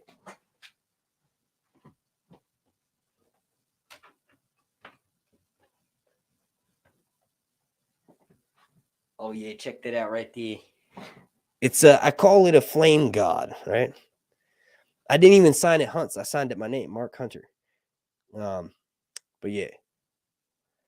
You see that blue Sharpie I used to trace the face, right? So I used to draw Dragon Ball Z characters. And I don't know if y'all can tell. I'm just going to say it because I don't want to embarrass myself by saying, can you tell who it is? It's Vegeta. But no, that's the outline of Vegeta. You can't see his face, but that's the outline of Vegeta. And I was so like rookie, but I was proud of myself because I painted the whole thing. The whole thing is covered. There's no white spots. That's one thing when you first start painting.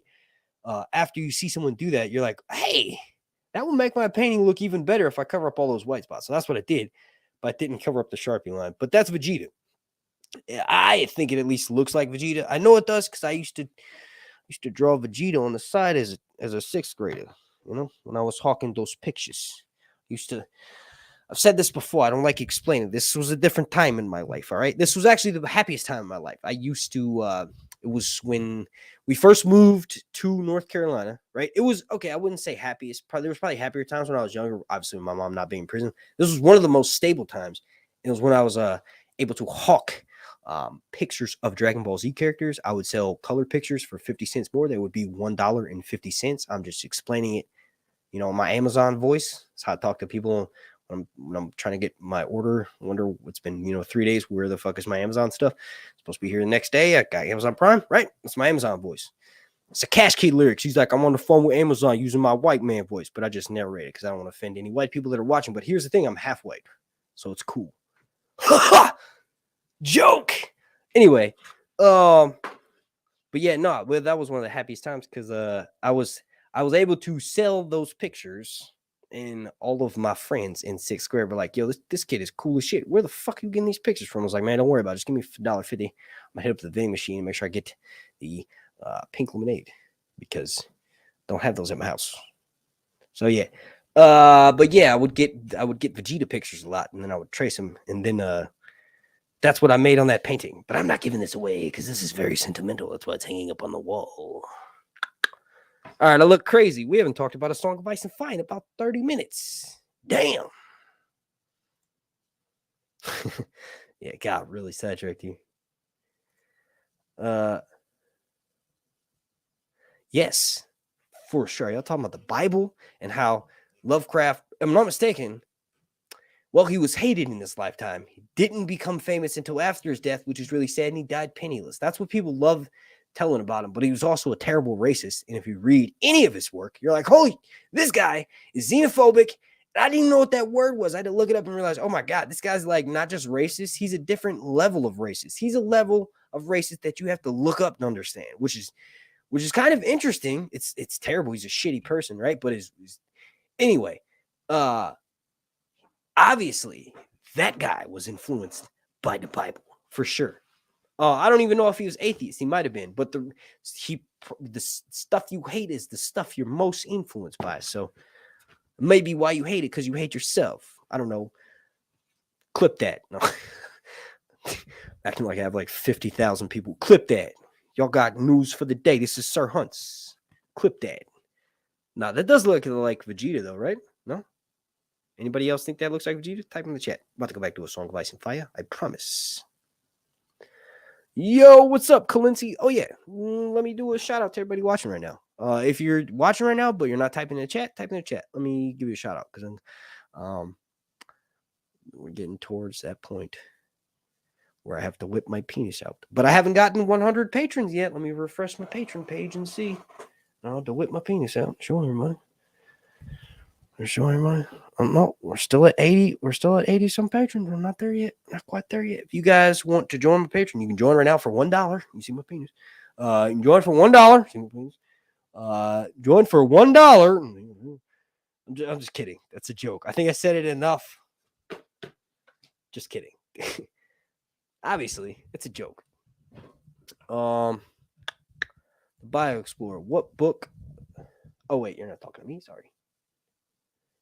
You are the best on YouTube because you explain everything well and also interact with us better than anyone. Well, thank you for saying that. I don't think I am, but thank you for saying that. Not even trying to sound humble. I've seen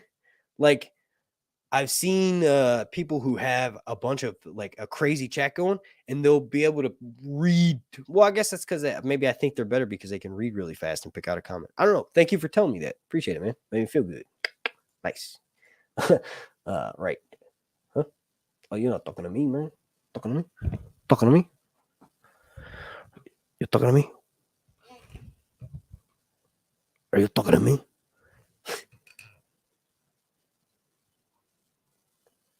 Oh, yeah. Discord. I didn't even think about that. I could highlight that. Please go join my Discord. I'm going to, like I said, I'm in there all the time. Well, I just started it today, so I can't really say I'm in there all the time, but go join it. Please. I think some people have joined. Let me check and see.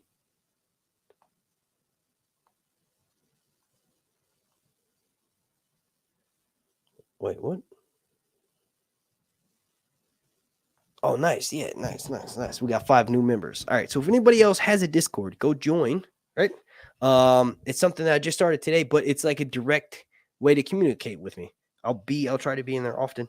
Also, it's a good way to prep for the live stream if you want to know what I'm doing. Like I'll post pictures of stuff that probably wouldn't tweet or whatever, just random stuff like my pictures of my McDonald's, my penis, my McDonald's. I put my penis in my McDonald's earlier.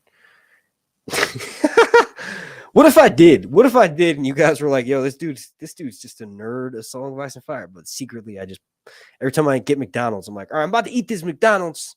And then I go upstairs and I put my dick in it. That'd be hilarious. Oh man, that would be really funny.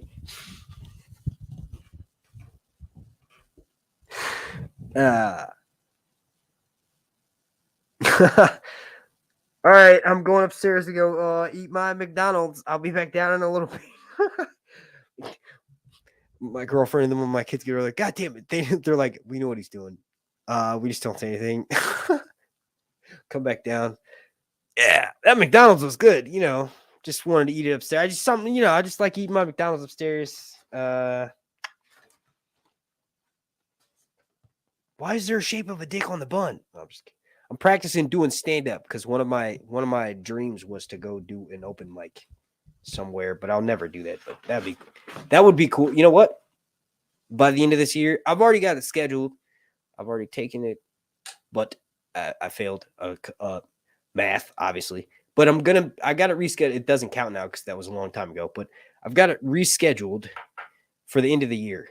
I'm gonna try to be officially have 1 million subscribers here on YouTube. Let's go. No, I'm just kidding. I'm going to graduate, get into college, be able to officially take college courses. So that's high school equivalency. And then also, I'm going to, what was the other thing? It's a personal thing, but I just forgot it. But I guess it wasn't important. But the high school, that's the most important thing by the end of the year. There was something else too. It was YouTube related, but it was personal.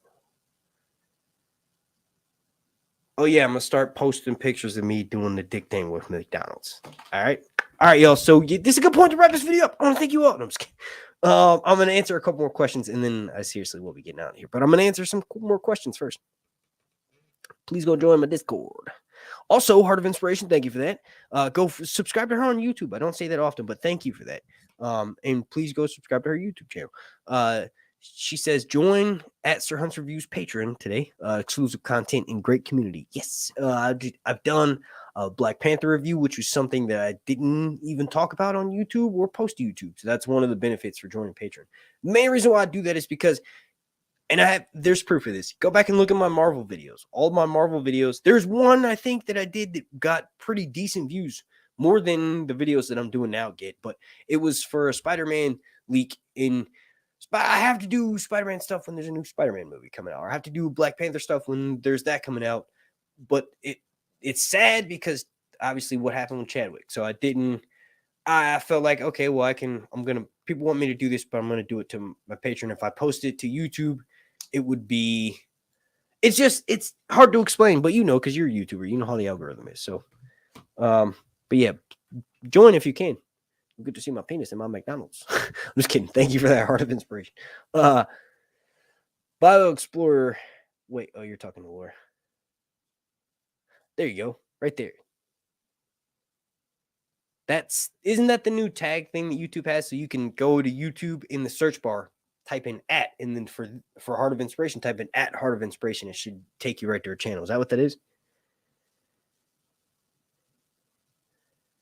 Right? Because I remember getting it's like a custom URL, and then YouTube has it for @ what your channel name is. So that's dope. Go subscribe to her right there. Thank you for that, Northwest must remember. Cat scratched the shit out of me earlier, so y'all were like, yeah, he's peaceful. Let me make my arm look less scrawny and I'm just kidding. But yeah, my cat scratched the shit out of my finger earlier because I was trying to tickle his belly and he didn't like it. Go subscribe to Heart of Inspiration. Nice Danny.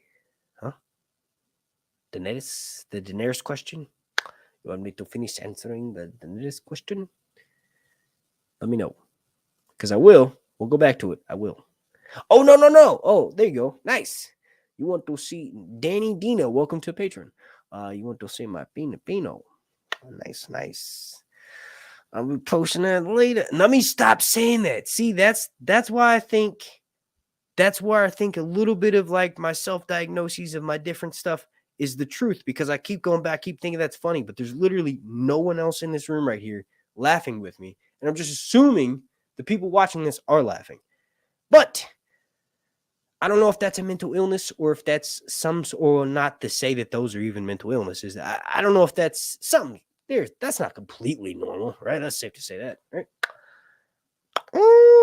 I'm like, yeah, dude, no, somebody's laughing right now. That one person's like, dude, this guy's hilarious. And people have said that, to be fair. To be completely fair, what's even awesome is famous people have told me I am funny, and that's really cool. Famous people for House of the Dragon. And if you want to find out who those famous people are, I'm not even going to say that because it sounds like I'm brag. Let me stop saying that. I want to stop saying that because I always say that. And it sounds like if they stop following me one day, I'll be like, well, what did I do? And then it'll probably be like, because you kept fucking saying we followed you, jackass. Why are you keep saying that? And I'll honestly, that's not, you know.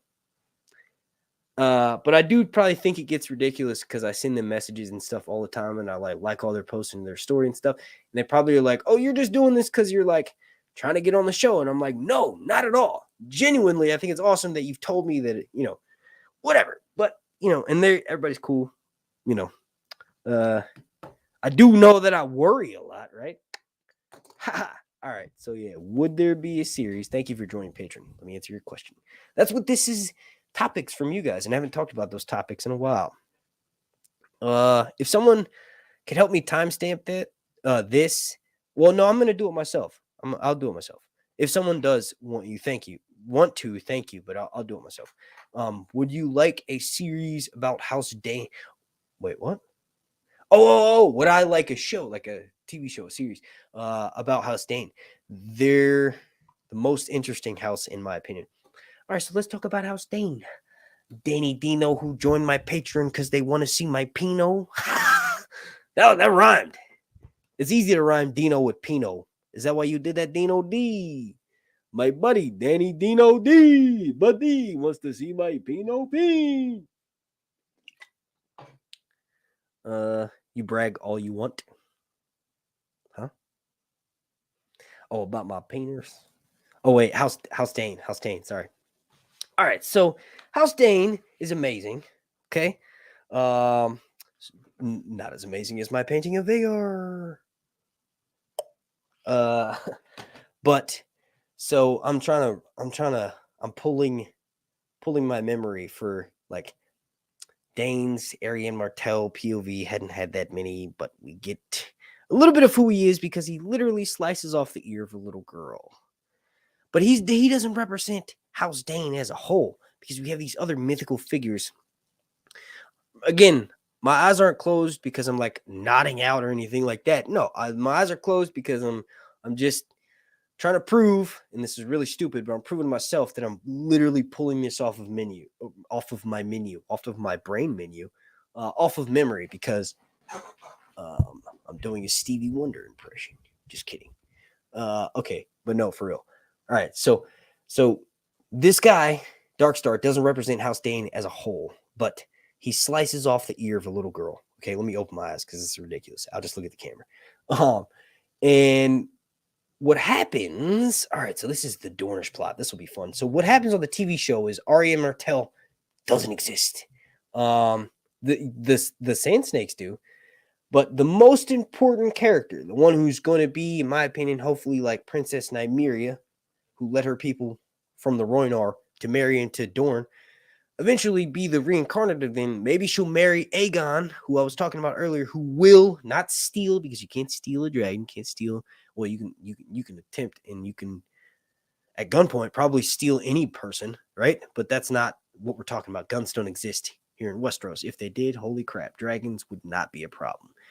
You would just get like what I have in my closet, and if you got close enough, you probably would be able to destroy the crap out of. Like, can you imagine Daemon on his dragon with like an AR-15 or something just ridiculous, right? Wouldn't that be insane? That wouldn't be unfair. That's a totally different genre.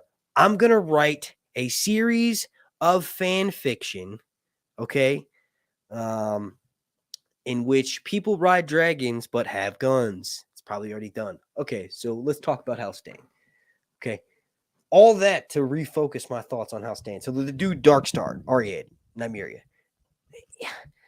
Darkstar is, people call him emo because he did something rash, but everybody does something rash. And he's a very mysterious character. He's actually really interesting. We don't know that much about him. He's the most current member of House Dane. So I'll say that, right? But if you go back, the ancestor of House Dane and where the location of it, Starfall, is pretty dope, but it's a tale as old as time. Someone followed a falling star to where the falling star melted, but George, like everything, has to kick that thing that he stole from. Well, he didn't steal it. He just was inspired by it. But some shit he straight up stole, like stories from the Bible. But anyway, the person, the original member of House Dane, and it was named Starfall because that's where a star fell, right? He followed a falling star, and then it fell, and then he went to that location in Dorne.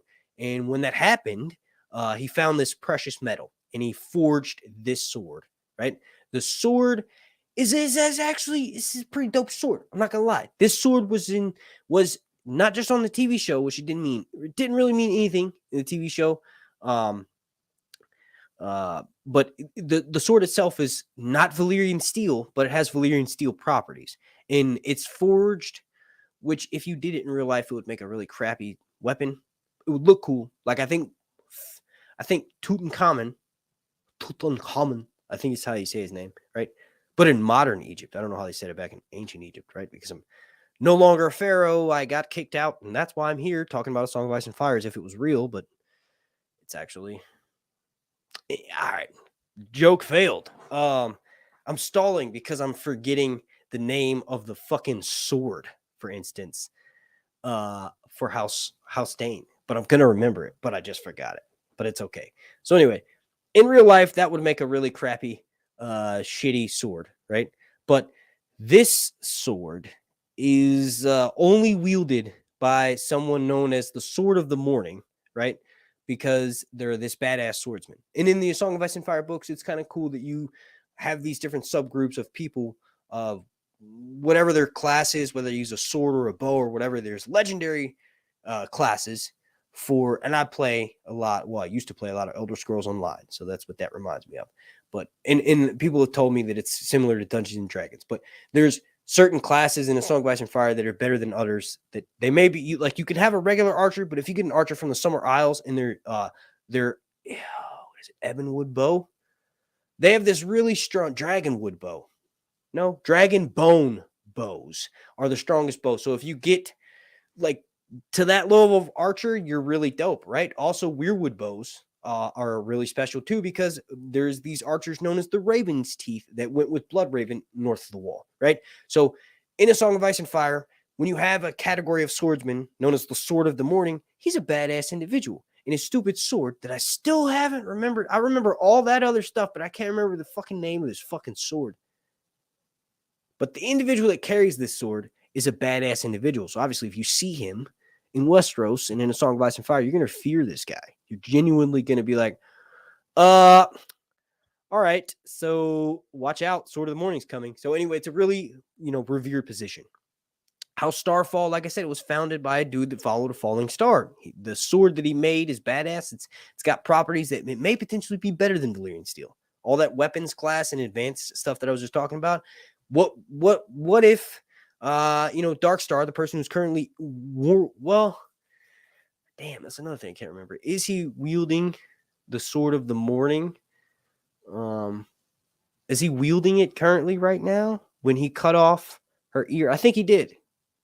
But anyway, if he fought someone like Jon Snow with Longclaw with a famed Valyrian steel sword, how would that fight go? Because the two of them, from what I've heard, Darkstar can whoop ass on a little girl. Okay, so if he can do that and then take off, right? Into the sandy hills of Dorne. If he can do all that, he can probably hold his own against Jon Snow, who basically is a little girl because he whines a lot north of the wall. I'm just kidding. That's annoyance that I only get with chapters because it's my fault for, I would say reading / listening to it, but it's my fault for listening to it for so much, right? So yeah, I don't know. House Dane Sword of the Morning. Morning Star. Starfall. Morning Star. Morning Star is a weapon. What the hell is the name of this fucking sword? This is ridiculous, dude. Why does my brain do this to me? I can remember all of that stuff, right? All of that. That's a lot of stuff. But then I can't remember the name of the sword. I refuse to refresh the chat because I'm sure somebody's probably already said it. Right? Right? But it's the Sword of the Morning. That's the individual who wields the weapon that is made out of meteorite, right? It's a falling star. It's a meteor, right? It's not an actual star. They just say it's a star. Dawn! Gotcha. Yes, Dawn. But yeah, the name of the sword is fucking Dawn. There's a famed swordsman classes. That's the thing. Dane. Did I talk enough about House Dane? Danny, Dino, Dean, my dude. You want to see my Pinot, my dude? But yeah, let me pull another question.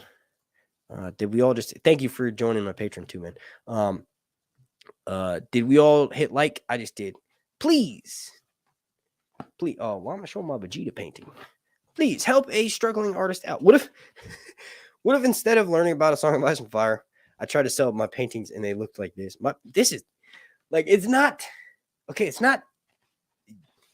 This is what I'm capable of, right? But that's easy because Caraxes is very distinct face. Vagar, I wanted to be like, oh, well, I got to do it better than this. This was the first one. The second one's got to be better. And then I just got carried away. I tried to make too many colors. But one thing I am very proud of is the eyes. The shape of the eyes aren't done. Like, there was probably 6 iterations of me finishing how Caraxes' eyes look, and it ended up turning Caraxes into more of a T-Rex individual. All right, so I have to wrap the stream up right here. That's like the 4th time I've heard my son cry in a few minutes. So I want to thank you all so much for watching. Please get with me, Brian Thrasher, and then also Breanne Johnson. And Breanne, you're on my Discord and all that stuff, so we'll be in touch. I promise you I'll make that better. Caraxes one, I posted pictures of it step by step so you could see how it looks after I filled in all the white spots. I think it looks a lot better after I did that. But anyway, thank you all so much for watching. Please, if you could, slap a like on this video. Thank you for anybody who's joined my Patreon, anybody who's joined channel members, and especially thank you for everybody who's donated to my super chat. And also remember, thank you everybody for watching, because that's the biggest thing that you can do, right? Gonna be live next week. It'll be at 6. Normally it's at 7, but next week it's gonna be at 6. And anytime Robert comes on, it's probably gonna be earlier for him, right? Because it's late. It's late as hell over there. And also it's kind of easier for me on Saturday to move stuff around. I want to thank you all so much for watching. Along that, please slap a like on this video. Thank you to every single member of my Patreon. Join over there to see my Pinot. Dino just joined to see my Pinot, so do that. YouTube is, I guess, I could look at it as a way, because I was just mentioning, on a literally, I don't know why I would even say this, but maybe because I was so successful early on at YouTube. YouTube is like, hey, bro, hold up. You didn't even go to school. We can't do that. Maybe that's what it is. I don't know. Maybe. It would make sense. That's how life is. That's how life is. A life is like a box of shoes. You put them on and you step in shit. All right. Long night. That was weak. I'm trying to drink my Pepsi before I did it, but I always, every time I see that red button, I'm like that episode of The Office, right?